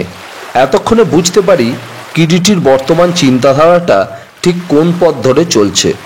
সকালবেলার আকস্মিক দুর্ঘটনা থেকে শতদলের রহস্যটাই তার সমস্ত চিন্তাকে আচ্ছন্ন করে রেখেছে, এবং এও বুঝতে পারলাম শতদল রহস্য মীমাংসিত না হওয়া পর্যন্ত এখান থেকে কিরিটি বাবুকে কেউ নাড়াতে পারবে না। সঙ্গে সঙ্গে আমারও নড়া চলবে না। অতএব অনির্দিষ্টকালের জন্য এখন এখানেই অবস্থান হবে অবধারিত। বস্তুত শতদলের রহস্যটা যে আমার মনকেও বেশ কিছুটা চঞ্চল করে তোলেনি তা কিন্তু নয়, কিন্তু কোনো কিছুরই যেন হদিশ পাচ্ছিলাম না। সকাল থেকে কতগুলো ছিন্ন ছিন্ন ঘটনা ও কয়েকটি বিভিন্ন চরিত্রের নরনারী যার সংস্পর্শে আমরা এসেছি, কোনো কিছুর মধ্যেই যেন একটা পূর্ণ যোগসূত্র খুঁজে পাচ্ছিলাম না। সহসা একটা প্রশ্ন আমার মনের অন্ধকারে বিদ্যুৎ চমকের মতোই যেন ঝিলিক এনে গেল। কিন্তু কিরিটিকে সে প্রশ্নটা করার পূর্বেই সে আমাকে বলল, রাত 8টা বাজে প্রায়, একটু পা চালিয়ে চল সুব্রত। হোটেলের ক্লাব ঘরে বহু জনসমাগম হয়, দেখা যাক আজ তাদের মধ্যে কারো সঙ্গে একটু আধটু আলাপ পরিচয় করা যায় কিনা। এতদিন এখানে এসেছি, হোটেলে আছি, অথচ কারো সঙ্গে আলাপ হলো না, এ ভারী অন্যায়। চল। হোটেলে এসে যখন পৌঁছালাম তখন রাত প্রায় 8:30। কিরিটিও আমি সোজা একেবারে হোটেলের নিচের তলায় যে হল ঘরটি স্থানীয় ক্লাব ঘর বলে এখানে পরিচিত, সেই ঘরে এসে প্রবেশ করলাম। প্রশস্ত হল ঘরটি তখন হোটেলের ও স্থানীয় অধিবাসী নরনারীতে গমগম করছে। বলতে গেলে হোটেলে আসবার পর এই সর্বপ্রথম ওই ঘরে আমাদের পদার্পণ। হল ঘরের একধারে কাউন্টার, সেখানে উর্দি পড়া হোটেলের ওয়েটার নানা জাতীয় কড়া ও নরম পানীয়ের বোতলগুলো সাজিয়ে তৃষিতজনদের পানীয় পরিবেশন করছে। মধ্যে মধ্যে ছোট বড় সব চৌকো ও গোলাকার টেবিল ও চেয়ার পাতা। সেই চেয়ারগুলো অধিকার করে নানা বয়সী নরনারীর ভিড় জমেছে। উচ্চ ও চাপা হাসির গুঞ্জন ও তর্কাতর্কির শব্দে সমগ্র হল ঘরটি মুখরিত। চারিদিকে সর্বত্রই একটা আনন্দঘন উচ্ছ্বাসের সাড়া। কেউ গল্প করছে, কেউ তাস খেলছে, কেউ দাবা, কেউ আবার টেবিল টেনিস, আর কেউ কেউ পানীয়ের গ্লাস নিয়ে বসে আছে এবং মধ্যে মধ্যে এক আধ সিপ ড্রিঙ্ক করে স্বপ্নালু দৃষ্টিতে আশেপাশে চেয়ে দেখছে। ঘরের এক কোণে একটা গোলাকার খালি টেবিলের পাশে খানতিনেক খালি চেয়ার পড়েছিল। কিরিটি আমাকে আকর্ষণ করে সেই দিকে নিয়ে গেল এবং নিজে একটা চেয়ারে বসে আমাকে বলল, বস। পকেট থেকে চামড়ার সিগারের কেসটা বের করে একটা সিগার কেস থেকে নিয়ে অগ্নিসংযোগ করতে করতে বলল, জোসপিন দেশে যদাচারো, কি খাবি বল। চেয়ে দেখি ইতিমধ্যে আমাদের চেয়ারে বসতে দেখে একজন উর্দি পরিহিত ওয়েটার আমাদের সামনে জার্মান সিলভারের একটা ট্রে নিয়ে এসে দাঁড়িয়েছে। একটু ছোটা বিয়ার অ্যান্ড জিন। তুই কি খাবি বল সুব্রত? আমি মানে ওসব আমার চলবে না ভাই। এক যাত্রায় পৃথক ফল নেই, ইউ মাস্ট কিপ কোম্পানি। আর দেখো ये साहब के लिए একটু ছোটা জিঙ্ক অ্যান্ড লাইম লাও। ওয়েটার সেলাম জানিয়ে কাউন্টারের দিকে চলে গেল। কিন্তু ভাই ওসব খেয়ে যদি মাতাল হই। ভয়ে ভয়ে কিরিটির মুখের দিকে তাকিয়ে বললাম, একটা ছোট জিম আর লাইম খেয়েই মাতাল হবি? রাবিস, অভ্যাস নেই যে ভাই। আমারও যেন কতকালের অভ্যাস। থাম। একটু পরে ওয়েটার ট্রেতে করে দুটো পেক গ্লাস এনে টেবিলের উপর রাখলো। আর कुछ साहब? হ্যাঁ, दोनों में थोड़ा करके पानी मिला दो। ওয়েটার একটু একটু করে দুটো পেক গ্লাসে জল ঢেলে দিয়ে চলে গেল। সন্তর্পণের সঙ্গে একটু একটু করে সিপ করছি আর অনুভব করবার চেষ্টা করছি নেশা ধরল কিনা। হঠাৎ এমন সময় খোলা দরজার দিকে নজর পড়তেই চমকে উঠলাম। শ্রীমতী রানু ও শতদল হাসতে হাসতে প্রবেশ করলো ঘরের মধ্যে। তারা আমাদের দুটো টেবিলের পরের টেবিলে এসে বসলো। ওরা আমাদের দুজনকে লক্ষ্য করেনি। বয় বয়, শতদলের কণ্ঠস্বর শোনা গেল। বয় এসে ওদের সামনে দাঁড়ালো। একটু হুইস্কি সোডা আর একটু অরেঞ্জ স্কোয়াশ। শতদল অর্ডার দিল। কিরিটির দিকে তাকালাম। সে দেখি অন্যদিকে তাকিয়ে এক মনে সিগারেট টেনে যাচ্ছে। শতদল বা রানুর দিকে তার দৃষ্টি নেই। কিন্তু তোমার মা, সিম্পলি আই ক্যান্ট স্ট্যান্ড হার রানু। তিনি যে আমাকে খুব বেশি পছন্দ করেন তা তো মনে হয় না। শতদল রানুকে বলছে কানে এলো। ওটা তোমার ভুল ধারণা দল। না, ভুল ধারণা নয়, কুমারেশের প্রতি তার একটু। কথাটা শতদল শেষ করে না। ডোন্ট বি সিলি দল। রানু জবাব দেয়, একটু বোধহয় অন্যমনস্ক হয়ে পড়েছিলাম। কাউন্টারের পাশে কনসার্ট বাজানো শুরু হয়েছিল। বেহালা, পিয়ানো ও ফ্লুট, মাত্র 3টি যন্ত্রের সহযোগে চমৎকার ঐকতান বাদ্য। সুরটা একটা পরিচিত বাংলা গানের।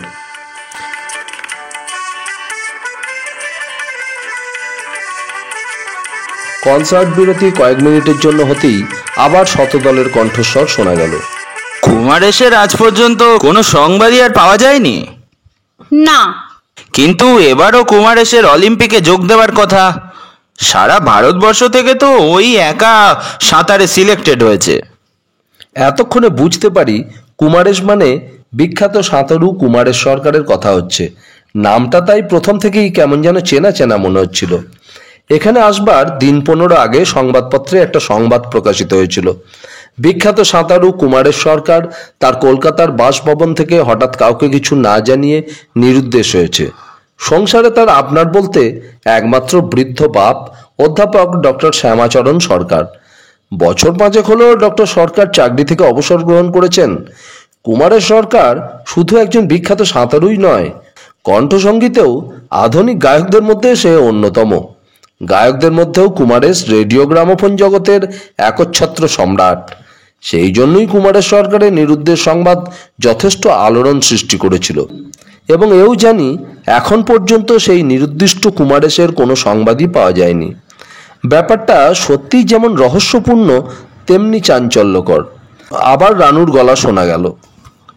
সত্যি শতদল, তুমি জানো না কুমারেশ কোথায় গিয়েছে? সকালবেলাতেই তো বলেছি জানি না। কিন্তু আমি তো ভেবেছিলাম জানো। কি? তুমি তার সবচাইতে প্রিয় বন্ধু, অন্তত তুমি বোধহয় জানো যে সে কোথায়। শুধু তোমার কেন, সকলেরই তাই ধারণা। অথচ এরা কেউ বিশ্বাস করে না যে তার সংবাদ জানা সত্ত্বেও গোপন করে রাখার কি আমার স্বার্থ থাকতে পারে। জগতে কুমারেশের চাইতে প্রিয় বন্ধু আর আমার নেই। সেই স্কুলের জীবন থেকে আমাদের বন্ধুত্ব। তার প্রতিটি কাজে চিরদিন আমি সর্বাগ্রে তাকে উৎসাহ দিয়েছি। তার জীবনের প্রতিটি সাকসেসে আমি তাকে এগিয়ে দিয়েছি। সে শুধু আমার বন্ধুই নয়, সহোদরের চাইতেও অধিক। জানি। মৃদু কণ্ঠে রানু কেবল জবাব দেয়। আবার বাজনা শুরু হয়। এবারে কিন্তু আর ঐক্য তার নেই, কেবল বেহালা বাদক বেহালা বাজাতে শুরু করে।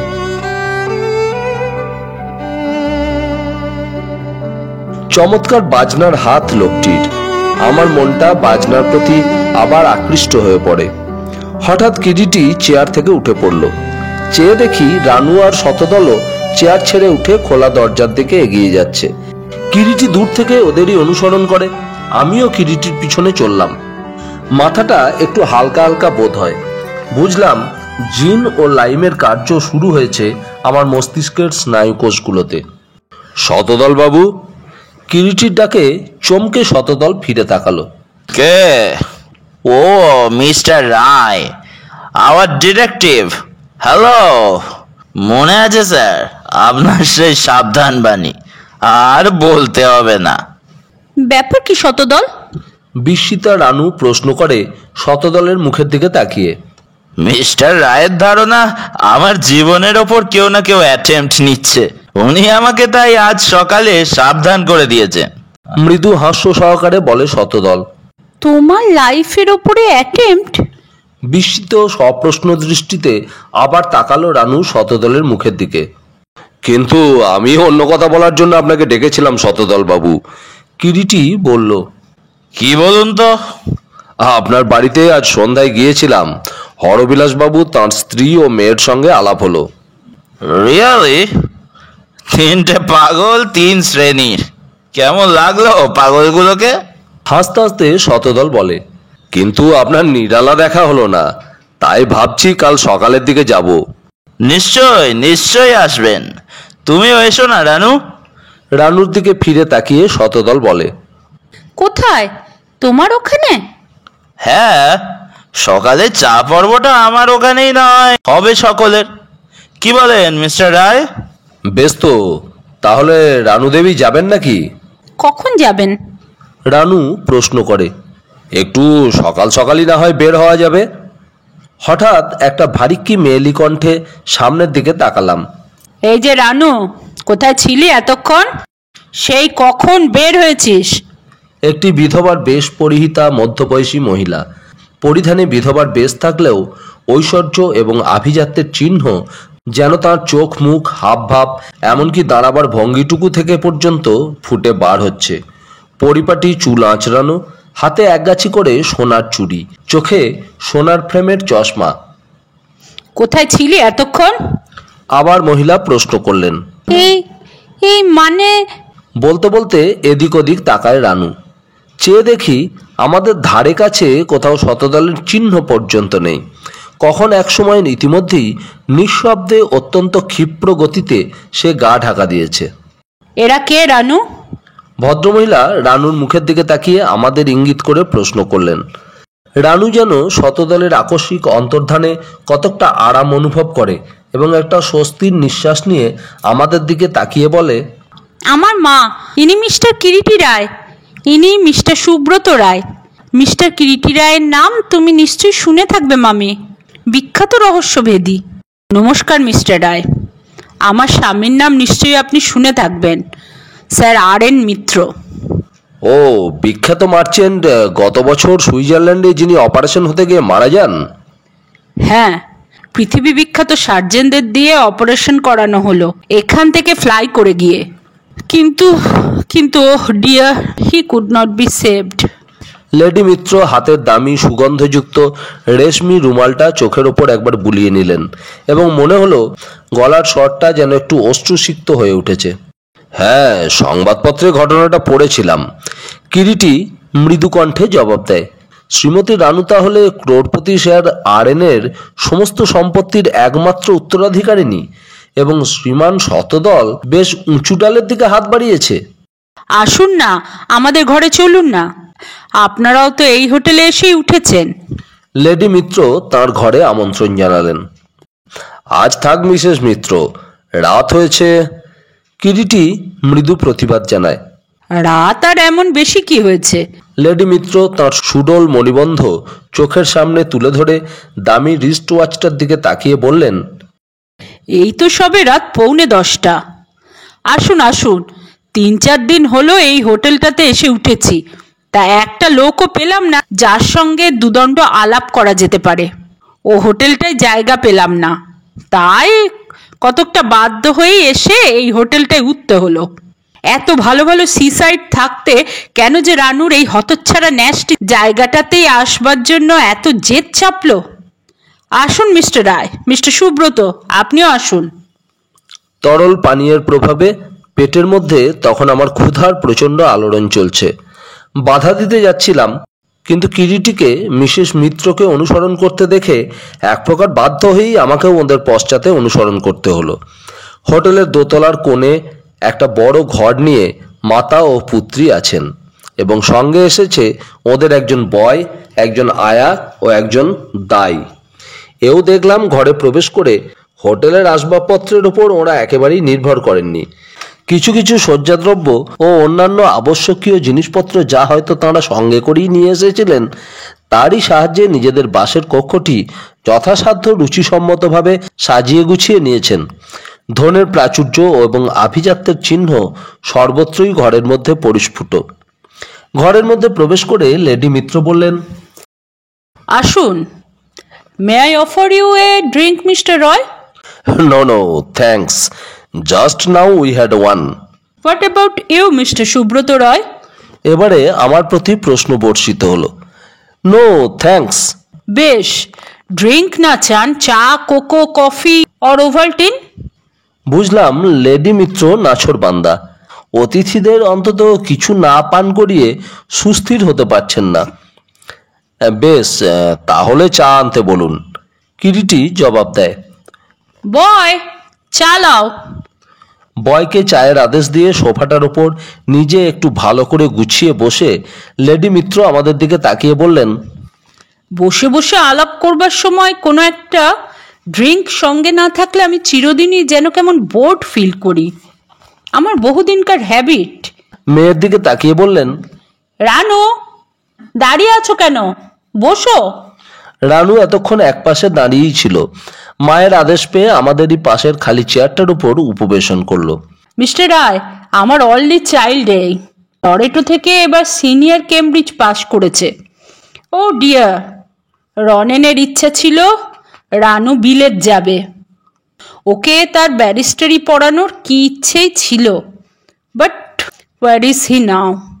সব আমার ঘাড়ে চাপিয়ে দিয়ে দেখুন না, হাউ ক্রুয়েল। আবার কণ্ঠস্বর তার অশ্রুতে গদগদ হয়ে উঠছিল, কিন্তু কিরিটি কথার মোড়টা পাল্টে দিল। সে বলল, আপনারা তাহলে কিছুদিন এখানেই থাকবেন লেডি মিত্র? হ্যাঁ, যতদিন না ওর আবার ইচ্ছে হয় ফিরে যাবার। বড্ড জেদি আর একগুঁয়ে মেয়ে আমার। কিরিটি হাসতে হাসতে বলল, কিন্তু সামান্য ওর সঙ্গে আমার যা আলাপ হয়েছে তাতে মনে হয় শি ইজ রিয়েলি চার্মিং। আপনি বলুন তো মিস্টার রায়, জায়গাটা রিয়েলি চমৎকার না? মামির ধারণা এমন বিশ্রী জায়গা নাকি আর ভূভারতে নেই। রানুই এবার জবাব দেয়। বয় সুদৃশ্য চায়ের ট্রের ওপর চায়ের সরঞ্জাম নিয়ে এসে টেবিলের ওপর নামিয়ে রাখলো। চায়ের কাপে চুমুক দিতে দিতে কিরিটি বলল, আপনি বোধহয় হোটেলের বাইরে যাননি লেডি মিত্র, গেলে দেখতেন বাইরের দৃশ্য এখানকার সত্যিই চমৎকার। আমার আবার পায়ে হেঁটে বেড়াতে এমন বিশ্রী লাগে। লেডি মিত্র জবাব দিলেন, তা অবশ্য ঠিক, পায়ে হেঁটে বেড়ানোও আপনার অভ্যাস নেই, ভালো তো লাগবেই না আপনার। কিরিটি লেডি মিত্রের কথায় সায় দিয়ে কতকটা যেন বলে ওঠে, এমন চমৎকার সি সাইডে কেউ আবার গাড়িতে চেপে বেড়ায় নাকি? মামির যেমন উদ্ভট সব। রানু প্রতিবাদ জানায়, শুনছেন মিস্টার রায় আমার মেয়েটির কথা? তা তো সত্যি, অভ্যাস না থাকলে। কিরিটি আবার বলে, অভ্যাস? অভ্যাস আবার কি? 2 দিন হেঁটে বেড়ালেই অভ্যাস হয়ে যায়। মেয়ে বলে ওঠে, না মিস মিত্র, তারও একটা বয়স আছে। কিরিটি মৃদু হাস্য সহকারে বলে,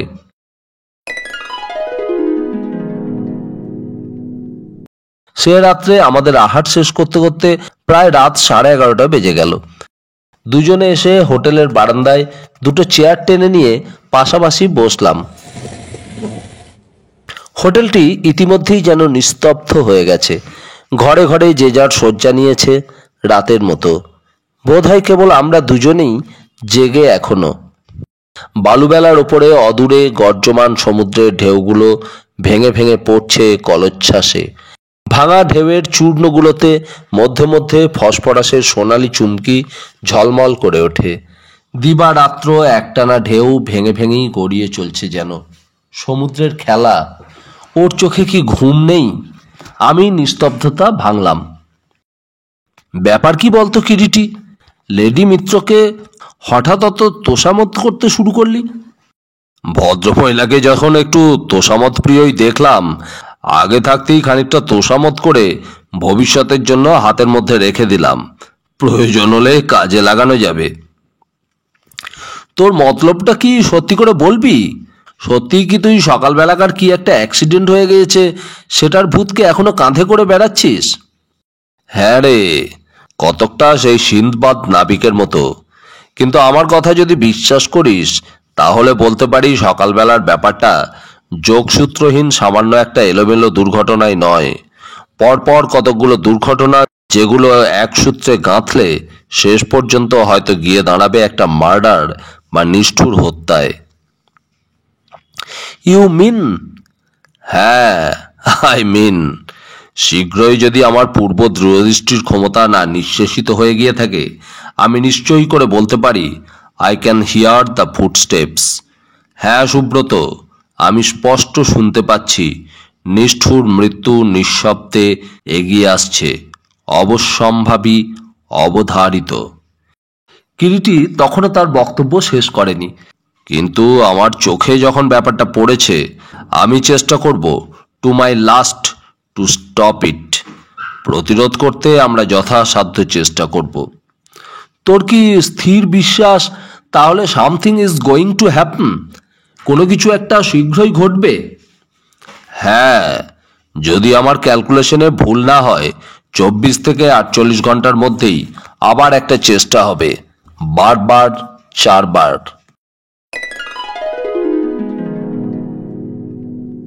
কিরিটির অনুমান যে কতখানি নির্ভুল পরের দিন সকালেই সেটা জানা গেল। খুব ভোরে উঠেই আমি, কিরিটি ও রানু নিরালার উদ্দেশ্যে রওনা হয়েছিলাম। ভোরের আলো তখনও স্পষ্ট হয়ে ওঠেনি। সমুদ্রের বুকে একটা আলো ছায়ার পর্দা যেন থির থির করে কাঁপছে। শীতের সকাল হলেও কোথাও কুয়াশার লেশ মাত্র ছিল না। আকাশের প্রান্তে শুকতারাটি নিভে যায়নি। নিরালা লৌহ ফটকের সামনে এসে আমরা যখন পৌঁছালাম, তখন পূর্ব দিগন্ত যেখানে জলকে আলিঙ্গনের মধ্যে টেনে নিয়েছে, সেখানটা সূর্যের সারথীর রথচক্রের ঘর্ষণে ঘর্ষণে ও সপ্ত অশ্বের খুরের আঘাতে যেন রক্তবর্ণ হয়ে উঠেছে। গতকাল সন্ধ্যার মতো লৌহ ফটক খোলাই ছিল। ফটক ঠেলে তিনজনে আমরা কম্পাউন্ডের ভেতরে প্রবেশ করলাম। একটু অগ্রসর হতেই হরবিলাসের সঙ্গে চোখাচোখি হয়ে গেল। কালো রঙের একটা ওভারকোট গায়ে, হাত দুটো পকেটের মধ্যে প্রবিষ্ট করে হাঁটতে হাঁটতে হরবিলাস গেটের দিকেই এগিয়ে আসছিলেন। এই যে মিস্টার ঘোষ, সুপ্রভাত। কিরিটি প্রথম সুপ্রভাত জানালো। হরবিলাসও আমাদের সুপ্রভাত জানালেন প্রত্যুত্তরে।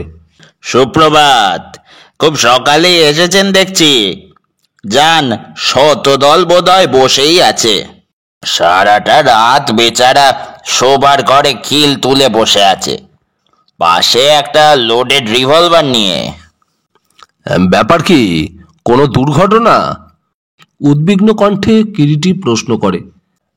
কি জানি মশাই, রাত 2-2:30টার সময় হঠাৎ পরপর দুটো বন্দুকের গুলির শব্দে চমকে ওঠে।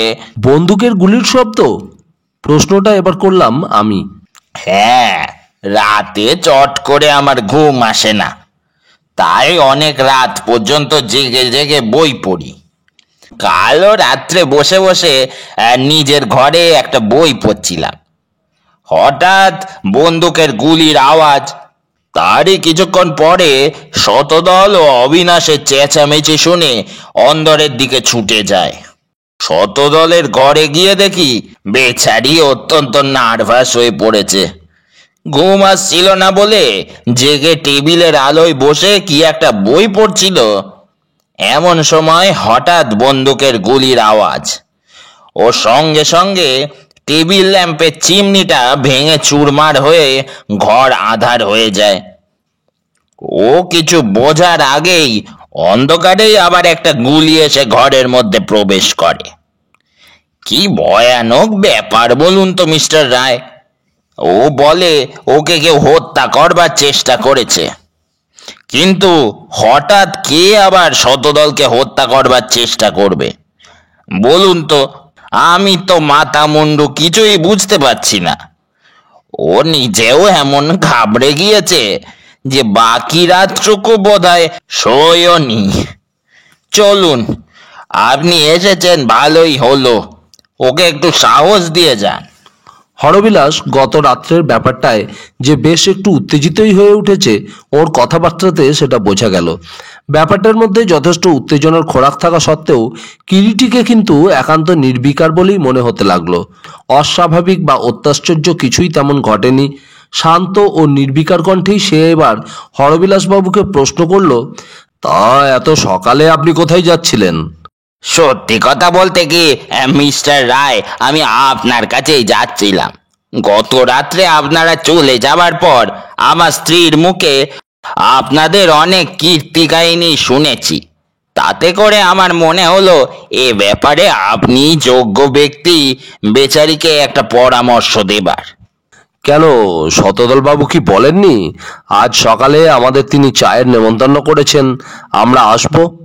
কিরিটি দ্বিতীয় প্রশ্ন করল। কই না তো। সবিস্ময়ে জবাব দিলেন হরবিলাস। ওহো আচ্ছা, চলুন দেখি। হরবিলাস বাবুকে অনুসরণ করে আমরা তিনজন অগ্রসর হলাম। সংবাদটা শোনা অবধি লক্ষ্য করছিলাম রানুর মুখের পরিবর্তন। রানু যেন সত্যি বিস্মিত ও হতচকিত হয়ে গিয়েছে। রানু আমার ও কিরিটির মধ্যবর্তিনী হয়ে পথ চলছিল। এক সময় চাপা কণ্ঠে কিরিটিকে সে প্রশ্ন করল, আপনি শতদলকে সাবধান করে দিয়েছেন?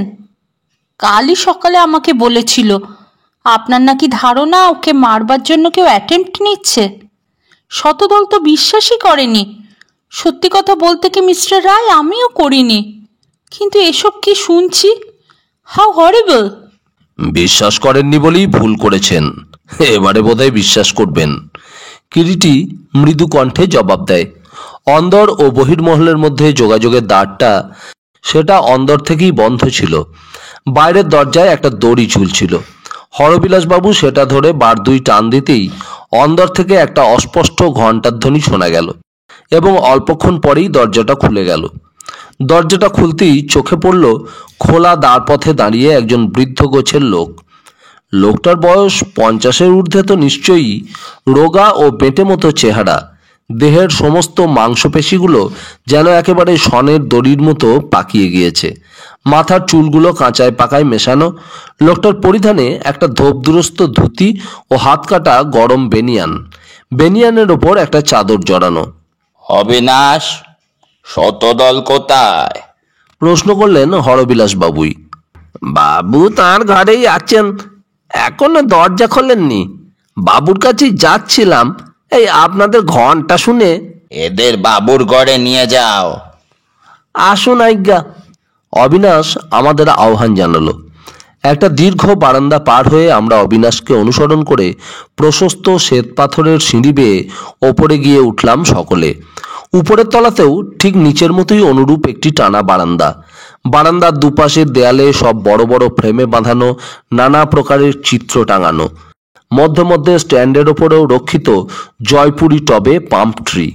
বাড়িটি যে কোনো এক শিল্পীর সেটা বুঝতে আদৌ কষ্ট হয় না।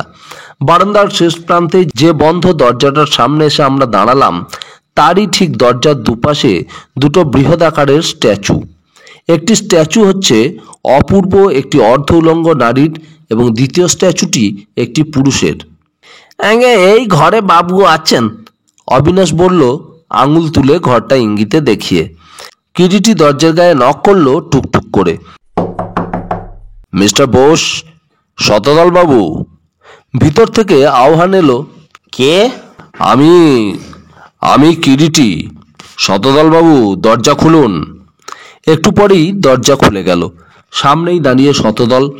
চমকে উঠলাম শতদলের মুখের দিকে তাকিয়ে। মাত্র এক রাত্রের মধ্যে একই চেহারা হয়েছে তার। সমস্ত মুখে শুধু যে রাত্রি জাগরণের ক্লান্তি তাই নয়, একটা নিরতিশয় ভয় ও উৎকণ্ঠা যেন মুখের রেখায় রেখায় সুস্পষ্ট হয়ে উঠেছে। এই যে mister Roy, again there was an attempt last night. আবার কাল রাত্রে কেউ সামবডি আমাকে গুলি করে হত্যা করার চেষ্টা করেছিল। এখন স্পষ্টই বুঝতে পারছি mister Roy, you are right. আপনার কথাই ঠিক, সত্যি সামওয়ান ইজ আফটার মি। কেউ আমার পিছনে লেগেছে, কিন্তু কে এবং কেন? উত্তেজনায় শতদলের কণ্ঠস্বর যেন একেবারে ভেঙে পড়ে। Don't be nervous. চলুন শতদল বাবু, ঘরের মধ্যে চলুন। হরবিলাস বাবুর মুখে এইমাত্র গত রাত্রের সমস্ত ব্যাপার শুনেছি। কিরিটি যেন এক প্রকার শতদলকে ঠেলেই ঘরের মধ্যে প্রবেশ করলো। আমরাও পিছন পিছন তার ঘরের মধ্যে গিয়ে প্রবেশ করলাম। দেখবেন, সাবধান, কাঁচের টুকরো এখনো ঘরময় ছড়িয়ে আছে। সাবধান করে দিলেন আমাদের শতদল বাবু। শতদল বাবুর কথায় তাকিয়ে দেখলাম সত্যিই ঘরময় ছোট বড় কাঁচের টুকরো ইতস্তত বিক্ষিপ্ত হয়ে আছে। কিরিটি সাবধানে পা ফেলে এগোতে এগোতে বলল,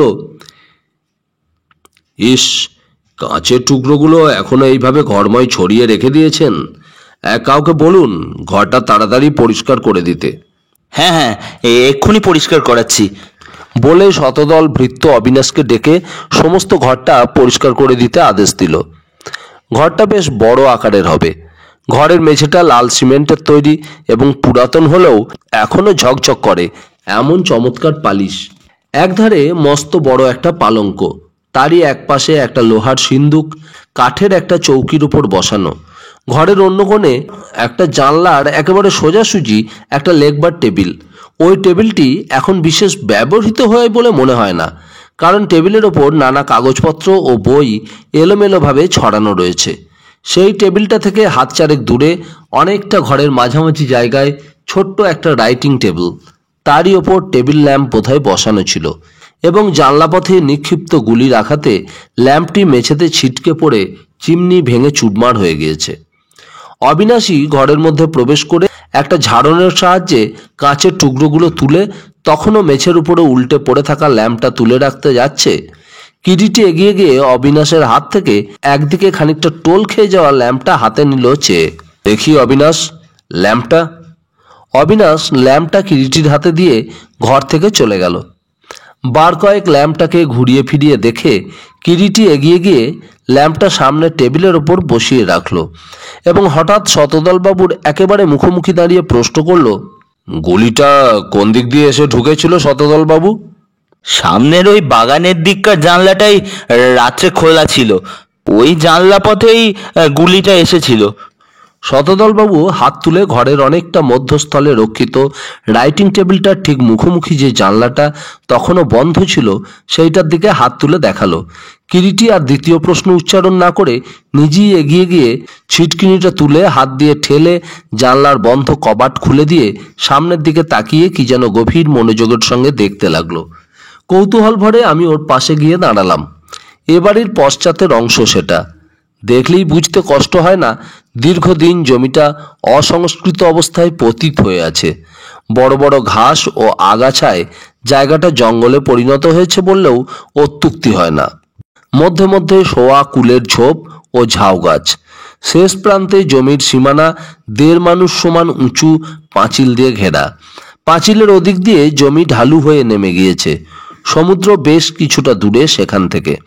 ওইসব ঝোপ ও আগাছার মধ্যে আত্মগোপন করে থেকে আততায়ীর পক্ষে এই ঘরের মধ্যে অবস্থিত কাউকে লক্ষ্য করে গুলি ছোড়াটা এমন কিছু কষ্টসাধ্য ব্যাপার নয়, কারণ নিচের ওই জমিতে দাঁড়িয়ে ঘরের এই জানলাটা খোলা থাকলে ঘরের ভেতরের অনেকটা অংশই চোখে পড়া সম্ভব বলে মনে হলো। আততায়ী ওইখান থেকেই বোধহয় শতদল বাবুকে রাত্রে আলোর সামনে বসে থাকতে দেখে গুলি ছুড়েছিল। কি বলিস কিরিটি? কিরিটি বোধহয় নিজের আত্মচিন্তায় অন্যমনস্ক ছিল। আমার প্রশ্নে চমকে ফিরে তাকালো। কি বলছিলি সুব্রত? বলছিলাম ওইখান থেকে অনায়াসেই গুলি ছোড়া যেতে পারে। তা পারে, মৃদুকণ্ঠে কিরিটি জবাব দিল। কিরিটির কণ্ঠস্বরে যেন কোনো আগ্রহের সুরই নেই। রানু এতক্ষণ একটি কথাও বলেনি আমাদের সঙ্গে ঘরে প্রবেশ করা অবধি। সে এবার শতদলকে বলছে শুনতে পেলাম, তুমি কিন্তু সত্যি সত্যি কাল খুব বেঁচে গেছো শতদল। হ্যাঁ, তাই তো দেখতে পাচ্ছি। কিন্তু সত্যি কথা বলতে কি রানু, এখনো যেন মাথা মুন্ডু কিছুই বুঝতে পারছি না আমি। আমাকে কারো হত্যা করে কি লাভ হতে পারে? তাছাড়া তুমি তো জানো এ জগতে কারোর সঙ্গেই আমার কোনো শত্রুতা নেই। কিন্তু ব্যাপারটা যেরকম দাঁড়াচ্ছে। রানুর কথায় প্রতিবাদ জানিয়ে শতদল বলে, সে যে যাই হোক, ব্যাপারটা ক্রমে এমন দাঁড়াচ্ছে যে এর একটা হেস্তনেস্ত না করে চুপ করে বসে থাকাটাও হয়তো আর উচিত হবে না। আপনি কি বলেন মিস্টার রায়? তা বই কি, we must see to its end. Kiriti ফিরে দাঁড়িয়ে জবাব দিল, তাহলে এখন আমার কি করা উচিত? আপনার পরামর্শ কি? সেইটাই এতক্ষণ আমি ভাবছিলাম শতদল বাবু। দুটো কাজ সর্বাগ্রে আপনাকে করতে হবে। কিরিটি শতদলের দিকে তাকিয়ে বলে, কি বলুন? প্রথমত সমস্ত ব্যাপারটা এখানকার স্থানীয় থানা ইনচার্জকে জানাতে হবে, কারণ তাদের বাদ দিয়ে আমরা এসব ব্যাপারে এক পাও এগোতে পারবো না। তাছাড়া সেটা একেবারেই আইনসঙ্গতও হবে না। হ্যাঁ, গত রাত থেকে আমিও এই কথাটাই ভাবছিলাম। মৃদুভাবে শতদল বলে, শুধু ভাবা নয় মিস্টার বোস, আপনার উচিত ছিল ইতিমধ্যে থানা ইনচার্জকে সমস্ত ব্যাপার বলে তার পরামর্শ নেওয়া। যাক, আর দেরি করবেন না, এখনই কোনো একজনকে থানায় পাঠিয়ে দিন এবং লিখে পাঠান তিনি যেন এখনই অনুগ্রহ করে এখানে আসেন। লিখবেন বিশেষ জরুরি। হ্যাঁ, এক্ষুনি দেব? হ্যাঁ, আর এক মুহূর্তও দেরি করা উচিত হবে না। কিরিটির নির্দেশ মতো তখনই শতদল একটা কাগজে স্থানীয় থানা অফিসারকে সংক্ষেপে ব্যাপারটা লিখে এবং কিরিটির নামটাম ওই সঙ্গে যোগ করে মালি রঘুকে দিয়ে পাঠিয়ে দিল। থানা অফিসার আসুন, ততক্ষণ আমরা চা পান পর্বটা শেষ করে নিই। কি বলেন শতদল বাবু? নিশ্চয়ই নিশ্চয়ই, আমি এক্ষুনি আসছি। শতদল বোধ হয় সকলের চায়ের ব্যবস্থা করতেই ঘর থেকে নিষ্ক্রান্ত হয়ে গেল। রানু দেবী সমুদ্রের দিককার খোলা জানলাটার ধারে গিয়ে চুপচাপ বাইরের দিকে তাকিয়ে দাঁড়িয়েছিল। আমি কিরিটির মুখের দিকে তাকিয়ে বললাম, ওরা দুজনেই যে নার্ভাস হয়ে গিয়েছেন বলে মনে হচ্ছে। কিরিটি পকেট থেকে সিগার কেসটা বের করে একটা সিগার কেস থেকে টেনে নিয়ে সেটাতে অগ্নিসংযোগের চেষ্টাই ছিল। আমার কথার কোনো জবাব দিল না। বুঝতে পারলাম তার নিস্তব্ধতার কারণ। কোনো একটা বিষয়ে যখনই সে গভীরভাবে চিন্তা করে, সেই চিন্তার মধ্যেই সে বরাবর এমনভাবে অন্যমনা হয়ে যায় যে বাইরের পরিপার্শ্বিকের থেকে সে যেন অনেক দূরে চলে যায়। আমি আরেকবার কতকটা অনন্যপায়ী হয়েই ঘরটার চারিদিকে তাকিয়ে তাকিয়ে দেখতে লাগলাম। ঘরটার দুদিকে তিনটে তিনটে করে 6টা জানলা, দক্ষিণের দিকের সমুদ্র, উত্তরের দিকে একটু পূর্বে দেখা সেই খোলা জমিটা, প্রাচীর দিয়ে ঘেরা বাড়িটার পশ্চাতের অংশ। ঘরের দেয়ালে বড় বড় সব অয়েল পেন্টিং এবং সবগুলোই নারী পুরুষের প্রতিকৃতি। বোধহয় শিল্পী রণধীর চৌধুরীর পূর্বপুরুষদের প্রতিকৃতি। প্রত্যেকটি প্রতিকৃতি যেন একেবারে সজীব, প্রাণবন্ত। কি অদ্ভুত শিল্প চাতুর্য! শতদল এসে প্রবেশ করলো অবিনাশকে সঙ্গে নিয়ে। অবিনাশের হাতে চায়ের ট্রে। চা পরিবেশন করলো রানু দেবী কিরিটিরই অনুরোধে। চা পান করতে করতেই একসময় কিরিটি তার অর্ধসমাপ্ত কথার জের টেনেই যেন বলতে লাগলো, যে কথাটা আপনাকে বলতে বলতে থেমে গিয়েছিলাম, আমার কিন্তু মনে হয় এরপর আর আপনার এইভাবে একা একা এ বাড়িতে থাকা উচিত হবে না এবং যুক্তিসঙ্গতও হবে না মিস্টার বোস। রানু যেন কিরিটির কথাটা লুফে নিল। সে বলে ওঠে, আমিও সেই কথাটাই বলবো বলবো করে ভাবছিলাম তোমাকে শতদল। কিরিটিবাবু ঠিকই বলেছেন, এ বাড়িতে আর তোমার এভাবে রিস্ক নিয়ে একা একা থাকা উচিত নয়। তোমার যেমন কথা রানু, একা একা আবার আমি এই বাড়িতে আছি কোথায়? ভেতরের মহলে অবিনাশ আছে, আর দিন দুই হলো অবিনাশের এক ভাইপো এসেছে, রমেশ। তাকেও এ বাড়ির কাজে আমি নিযুক্ত করেছি। তাছাড়া দাদুর একমাত্র বোন হিরণময়ী দিদি ও হরবিলাস দাদু এবং তাদের মেয়ে সীতা আছে। এতগুলো লোক বাড়িতে আছে। প্রতিবাদ জানায় শতদল। তা হোক শতদল বাবু, হরবিলাস বাবু এবং তাঁর কন্যা তাঁরা সকলেই থাকেন বাইরের মহলে। ভিতরে এত বড় মহলটাই বলতে গেলে আপনি তো একাই থাকেন। অবিনাশের বয়স হয়েছে, সেও হয়তো ভেতরের দিকে থাকে, কিন্তু এ অবস্থায় রাত্রে যদি আচমকা একটা বিপদ আপদ ঘটে তো সময় মতো কারো সাহায্যও তো আপনি পাবেন না। তাছাড়া আমি এমন একজন লোককে সর্বদা আপনার কাছে কাছে ডাকতে চাই, যিনি সর্বতোভাবে আপনাকে সাহায্য তো করতেই পারবেন এবং সর্বদা আপনার প্রতি দৃষ্টিও রাখতে পারবেন। কিরিটি জবাব দেয়, কিন্তু এমন কোনো একজন সহচর আমি এখন পাই বা কোথায় মিস্টার রায়? শতদল যেন একটু চিন্তিতই হয়ে ওঠেন। এমন কোনো আত্মীয় কেউ কি আপনার নেই, যিনি অন্তত কিছুদিন এসে আপনার কাছে থাকতে পারেন? কিছুদিন মানে? সপ্রশ্ন দৃষ্টিতে তাকায় শতদল কিরিটির মুখের দিকে। এই ধরুন দিন 15-20। দেখুন না ভেবে কেউ আছেন কি না। কিরিটি আবার শতদলের মুখের দিকে তাকায় কথাটা বলে। না, এমন কাউকেই তো মনে পড়ছে না। তবে আমার দাদুর বোন ওই হিরণময়ী দেবী, ওদেরই না হয় আমি অনুরোধ করতে পারি ভিতরের মহলে এসে থাকতে। শতদল বলে, আমার মনে হয় সেটাই সবচাইতে ভালো হবে। আমি কথাটা বলি। হরবিলাস বাবু ও তাঁর স্ত্রীকে অনুরোধ জানাতে তাঁরা শেষ পর্যন্ত স্বীকৃত হলেন অন্দরমহলে এসে থাকতে, এবং মনে হলো হরবিলাস যেন প্রস্তাবটা আনন্দের সঙ্গেই গ্রহণ করলেন। কিন্তু কেন যেন আমার মনে হলো কিরিটির এ প্রস্তাবে হরবিলাসবাবু সম্মত হওয়ায় শতদল খুব বেশি সন্তুষ্ট হতে পারেনি। হরবিলাসবাবুকে প্রস্তাবটা জানাবার জন্যই আমরা সকলে নিচে নেমে বাইরের মহলে গিয়েছিলাম। হরবিলাস পরিবারের স্থান পরিবর্তনের ব্যবস্থাটা যাতে ওই দিনই সম্ভব হয়, কিরিটি শতদলকে সেই অনুরোধ জানালো। শতদল বলল, রঘু ফিরে আসুক, সে এলেই অবিনাশ ও রঘু সব ব্যবস্থা করে দেবে খন। ঠিক এই সময় রঘু এসে ঘরে প্রবেশ করলো এবং বলল, দারোগা বাবু এসেছেন নিজেই, বাইরে অপেক্ষা করছেন। চলুন শতদল বাবু, আপনার ঘরে যাওয়া যাক। রঘু দারোগা বাবুকে ওপরের ঘরে নিয়ে এলো। রঘুর দিকে তাকিয়ে কিরিটি নির্দেশ দিল। শতদল বাবুকে নিয়ে আমরা অন্দরমহলে তার ঘরের দিকে অগ্রসর হলাম। রঘু বাইরে চলে গেল দারোগা বাবুকে ডাকতে। স্থানীয় থানা ইনচার্জ রসময় ঘোষাল, বয়স 33-এর বেশি হবে না। ভদ্রলোকের বোধহয় নিয়মিত ব্যায়াম করা অভ্যাস। বেশ বলিষ্ঠ, পেশিবহুল চেহারা। লোকটি কথাবার্তায় অত্যন্ত অমায়িক। আমি কিরিটির পরিচয় দিতে তিনি সল্লাসে এগিয়ে এসে কিরিটির সঙ্গে করমর্দন করলেন। কি সৌভাগ্য, আপনি মিস্টার কিরিটি রায়। ভদ্রলোকের অমায়িক ব্যবহারে আমিও যেন মনে মনে অনেক স্বস্তি পাই। অন্তত এরপর প্রতিপদে যার সঙ্গে হাতে হাত মিলিয়ে কাজ করতে হবে তার মধ্যে কোনো পুলিশি অহমিকা বা গাম্ভীর্য নেই।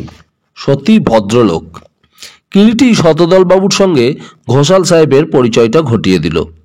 ইনি শতদল বাবু, এই বাড়ির মালিক। ইনি আপনাকে চিঠি দিয়ে পাঠিয়েছিলেন মিস্টার ঘোষাল। বলতে লজ্জা নেই মিস্টার রায়, আমি কিন্তু ওর চিঠিতে আপনি এখানে উপস্থিত জেনেই থানার সমস্ত কাজ ফেলে তাড়াতাড়ি ছুটে এসেছি। কি আশ্চর্য দেখুন, আপনি এখানে এসেছেন জানতেও পারিনি। মিস্টার ঘোষালের কথা শুনে শতদল একবার ঘোষালের দিকে তাকালেন। কিরিটির দিকে চেয়ে দেখি কিরিটি কিন্তু মৃদু মৃদু হাসছে। ব্যাপারটার মধ্যে যে হাসির কি কারণ থাকতে পারে সেদিন ওই মুহূর্তে বুঝিনি। পরে যখন রহস্যটা উপলব্ধি করেছিলাম, থাক সে কথা। বহুবার বহু ক্ষেত্রে দেখেছি কিরিটির অত্যাশ্চর্য অনুসন্ধানী দৃষ্টি রহস্য উদ্ঘাটনের ব্যাপারে সর্বদা এমনভাবে সজাগ থাকে যে ভাবতেও বিস্ময়ে যেন অভিভূত হয়ে যেতে হয়। শুধুমাত্র তাই নয়, বহু ক্ষেত্রে তুচ্ছাদপি তুচ্ছ ঘটনা, অনেক সময় যার কোনো তাৎপর্যই হয়তো আমরা খুঁজে পাই না, কিরিটি প্রবলভাবে সেইটার প্রতি ঝুঁকে পড়ে এবং বারংবার সেইটা নিয়েই নাড়াচাড়া করতে থাকে নিজের মনের গভীর তলদেশে। কিরিটিকে ওই সম্পর্কে পরে প্রশ্নও করেছি। জবাবে সে বলেছে, প্রত্যেক মানুষেরই একটি দৃষ্টিকোণ আছে এবং তার বিচার পদ্ধতিটাও মানুষ বিশেষে বিভিন্ন। সামান্য একটা তুচ্ছ ঘটনা, যা হয়তো অনেকেরই চিন্তায় রেখাপাতও করে না, অনেক সময় সেই তুচ্ছর মধ্যেই আমি রহস্যের ইঙ্গিত পাই। কিরিটির কথায় আবার আমার সম্বিত ফিরে এলো। তাহলে আপনাকে আগাগোড়া ব্যাপারটা খুলেই বলি মিস্টার ঘোষাল। যদিও ব্যাপারটার মধ্যে কাল পর্যন্তও শতদলবাবু কোনো গুরুত্বই আরোপ করেননি এবং গত রাত্রি থেকে কতকটা বাধ্য হয়েই মত পরিবর্তনে বাধ্য হয়েছেন, সেটা হচ্ছে ভদ্রলোক বর্তমানে সত্যিই বিপন্ন হয়ে পড়েছেন। আরও সোজা করে বললে বলা উচিত, শতদলবাবুর প্রাণ কয়েকদিন থেকেই বিপন্ন হয়ে উঠেছে। বিপন্ন হয়ে উঠেছে? কিরকম? প্রশ্ন করে ঘোষাল মশাই কিরিটির মুখের দিকে তাকালেন। Somebody is after his life. বলেন কি? সত্যি? হ্যাঁ, 4 অ্যাটেম্পট, অর্থাৎ অত্যন্ত সাধু প্রচেষ্টা ওর জীবনের ওপরে হয়ে গিয়েছে। 4 বার অ্যাটেম্প্ট হয়েছে? হ্যাঁ, প্রথমবার ওই যে দেখছেন খাটের পাশে মাটিতে নামানো বড় ওয়াল পেন্টিংটা, ওইটাই বোধহয় ওর অজ্ঞাতে কোনো এক সময় কায়দা করে ফিট করে রাখা হয়েছিল, যাতে করে রাত্রে ঘুমের ঘোরে কোনো এক সময় সহসা ছবিটা মাথার উপর ছিঁড়ে পড়ে ওর মাথাটা থেতলে দিয়ে ওর মৃত্যু ঘটায়। যদিও ব্যাপারটা গতকালই মাত্র ওর মুখে শোনা, আজ ঘরে ঢুকে একসময় ইতিপূর্বে ওই ছবিটার প্রতি নজর দিয়েই আমি দেখেছি। এবং আপনিও ইচ্ছা করলে এগিয়ে গিয়ে দেখে আসতে পারেন। ছবিটা টাঙানো ছিল একটা মোটা তার দিয়ে, এবং সে তারটাকে এমনভাবে সামান্য একটু অংশ বাকি রেখে কাটা হয়েছে যে ছবির ভারে বাকি তারের অংশটুকু ছিঁড়ে পড়া একসময় এমন কিছুই বিচিত্র নয়। কিরিটির কথা শুনে আমরা সকলেই খাটের পাশে নামিয়ে রাখা ছবিটার দিকে তাকালাম এবং বুঝলাম কিরিটির কথাটা মিথ্যা নয়। গতকাল সকালে হোটেলের সামনে সি বিচে শতদলবাবু ছবি সম্পর্কে কিরিটিকে কি বলেছিলেন ভুলেই গিয়েছিলাম। আজ আবার হঠাৎ কিরিটির কথাই মনে পড়ে গেল। এগিয়ে গেলাম সকলে কিরিটির সঙ্গে সঙ্গেই ছবিটার দিকে। যে তারের সাহায্যে ছবিটা দেয়ালে পেরেকের সঙ্গে পাকাপোক্তভাবে টাঙানো ছিল, দেখলাম পরীক্ষা করে সত্যি সত্যি সে তারটা কোনো কিছুর সাহায্যে এমনভাবে কাটা যে বাকি যে অংশটুকু কাটা ছিল না সেটা ছবির ভারেই ছিঁড়ে গিয়েছে। কিরিটি কথাটা ভোলেনি এবং আজ ঘরে প্রবেশ করে অন্যান্য কথাবার্তার মধ্যেও ছবিটাকে লক্ষ্য করেছে এবং বেশ তীক্ষ্ণ দৃষ্টিতেই সবটুকু লক্ষ্য করেছে ইতিমধ্যেই। কিরিটি আবার বলতে লাগলো, তারপর দ্বিতীয়বার অ্যাটেম্প্ট হয় এই বাড়ির বাইরে। এখানে আসবার সময় লক্ষ্য করে থাকবেন হয়তো মিস্টার ঘোষাল, বাড়ির গেট থেকে যে রাস্তাটা বরাবর সামনের দিকে চলে গিয়েছে, বাড়িটা পাহাড়ের উপর অবস্থিত বলে রাস্তাটা ক্রমে ঢালু হয়ে নিচে গিয়েছে। সেই ঢালু রাস্তা দিয়ে একসময় শতদলবাবু যখন অন্যমনস্ক হয়ে নিচে নেমে যাচ্ছেন, পিছন থেকে কেউ একটা বড় পাথরের চাই গড়িয়ে দিয়ে ওকে পিষে মেরে ফেলার চেষ্টা করেছিল। ঘোষাল শতদলের মুখের দিকে জিজ্ঞাসু দৃষ্টিতে তাকালেন। হ্যাঁ। মৃদু কণ্ঠে শতদল বলল, প্রথমটাই আমি বিশ্বাস করিনি ব্যাপারটা। ভেবেছিলাম হয়তো সাধারণভাবেই হঠাৎ পাথরের চাইটা নিচে গড়িয়ে পড়েছিল, কিন্তু এখন বুঝতে পারছি কিরিটিবাবুর কথাই ঠিক। That was also an attempt on my life. তারপর তৃতীয় প্রচেষ্টা গতকাল সকালে সমুদ্র সৈকত হোটেলের সামনে। কিরিটি আবার বলে, বলেন কি মিস্টার রায়? হ্যাঁ, and that was a bullet. কিন্তু আততাই লক্ষ্যভ্রষ্ট হয়, ফলে উনি তো বেঁচে যানই, আমার পৈতৃক প্রাণটাও, মানে প্রাণ ঠিক নয়, মাথাটাও বেঁচে যায়। সত্যি? বিস্ময়ে যেন একেবারে হাঁ হয়ে গেছেন ঘোষাল কিরিটির কথায়। হ্যাঁ, আমার মাথার টুপিটা ফুটো করে এফোঁড় ওফোঁড় হয়ে বুলেটটা বের হয়ে যায় এবং সেই ব্যাপারের পরই আকস্মিকভাবে ওর সঙ্গে আমাদের চেনা পরিচয়। আমি আর সুব্রত তখন ঠিক ওই সময়ই সি বিচে বসে রৌদ্র সেবন করছিলাম। কই, এ কথা তো তুমি আমাকে বলনি শতদল। এতক্ষণে প্রশ্ন করলো রানু শতদলকে। কি বলবো তোমাকে, গতকাল ব্যাপারটা আমি কি বিশ্বাস করতে পেরেছিলাম? শতদল বিষণ্ণভাবে জবাব দেয়, কিন্তু দিনের আলোয় অমন করে কাউকে গুলি করে হত্যা করবার প্রচেষ্টা, এই যে তাজ্জব ব্যাপার বলে মনে হচ্ছে মিস্টার রায়। আপনি না হয়ে অন্য কারোর মুখে এই ব্যাপারটা শুনলে তো আমি বিশ্বাসই করতাম না, হেসেই উড়িয়ে দিতাম। ঘোষাল বললেন, ব্যাপারটা অবশ্য কতকটা সেই রকমই বটে মিস্টার ঘোষাল, তবে অনেক সময় দেখা গেছে সত্যিকারের তীক্ষ্ণ বুদ্ধিসম্পন্ন ক্রিমিনাল দু একটা ওই প্রকারের দুঃসাহসের কাজ করে। যাই হোক, এরপর আমি কতকটা শতপ্রবৃত্ত হয়েই শতদল বাবুকে ফোর্থ অ্যাটেম্প্ট সম্পর্কে বিশেষভাবে সতর্ক করে দিই। দিয়েছিলেন ওকে সতর্ক করে? হ্যাঁ, and the fourth attempt was rather too early. ভাবতেই পারিনি এত দ্রুত আবার এতটাই ওর জীবনের ওপর অ্যাটেম্প্ট নেবে, এবারও গুলি, এবং এই ঘরের মধ্যে। বলেন কি, এই ঘরের মধ্যে? হ্যাঁ, পিছনের বাগান থেকে কেউ ওকে গত রাত্রে টেবিলের সামনে আলোয় বসে লেখাপড়া করতে দেখে নিশ্চিন্ত মনে বন্দুক চালায়, এবং সৌভাগ্যবশত এবারের নিক্ষিপ্ত মৃত্যুবানটিও লক্ষ্যভেদ করতে সক্ষম হয়নি। আলোর চিমনিটার ওপর দিয়ে গেছে আর কি। এরপর আপনাকে সংবাদ না দিয়ে থাকাটা এবং সবকিছু আপনার গোচরীভূত না করাটা বিবেচনার কাজ হবে না বুঝতে পেরেই আপনাকে সংবাদ পাঠানো হয়েছে। Now you are in the post. এবারে আপনি এর একটা বিহিত করুন, কারণ আইন আপনাদেরই হাতে। আমরা সম্পূর্ণ তৃতীয় ব্যক্তি। বুদ্ধি বা মৌখিক সাহস দিতে পারি, কিন্তু সত্যিকারের সাহস বলতে যা বোঝায় একমাত্র তা উনি আপনাদের কাছেই পেতে পারেন। কিরিটি চুপ করলো। ঘোষালের মুখের দিকে তাকিয়ে দেখলাম সমস্ত ঘটনাটা শোনবার পর তার অবস্থা কতকটা ন যজৌ ন তস্থৌ। ভদ্রলোক বিমূঢ় ও বিহ্বল হয়ে পড়েছেন। অসহায়ের মতোই ঘোষাল কিরিটির মুখের দিকে তাকালেন। কিন্তু এ ব্যাপারে আমি যে ঠিক কিভাবে ওকে সাহায্য করতে পারি সেটা তো বুঝে উঠতে পারছি না মিস্টার রায়। অবশ্য যদি উনি ভালো বোঝেন তো জনাদুই পাহারাওয়ালা এ বাড়িতে 24 ঘন্টার জন্য মোতায়েন করতে পারি। কিন্তু তাতে বিশেষ কোনো ফল হবে বলে কি আপনার মনে হয় মিস্টার ঘোষাল? কিরিটি ঘোষালের মুখের দিকে তাকিয়ে প্রশ্ন করে। তবে কিভাবে আমি সাহায্য করতে পারি বলুন? I would be always at your service. Ghosal বললেন, তার চাইতে যদি কোনো প্লেন রেসের গোয়েন্দাকে সর্বদা শতদল বাবুকে পাহারা দেওয়ার জন্য নিযুক্ত করা যায়। কথাটা আমি বললাম। না না মিস্টার ঘোষাল, ওসব কিছুর প্রয়োজন নেই। তার চাইতে যা বলছিলেন, রাত্রে জনদুই যদি পাহারাওয়ালা আমার এই বাড়িটা পাহারা দেওয়ার জন্য পাঠাতে পারেন, আমি তবে নিশ্চিন্ত হই।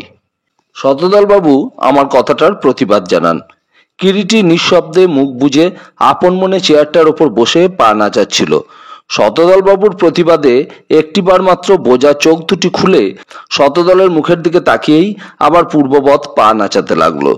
শতদল বাবুর প্রস্তাবে কতকটা যেন নিশ্চিন্ত হয়েছেন বলে ঘোষালকে মনে হলো।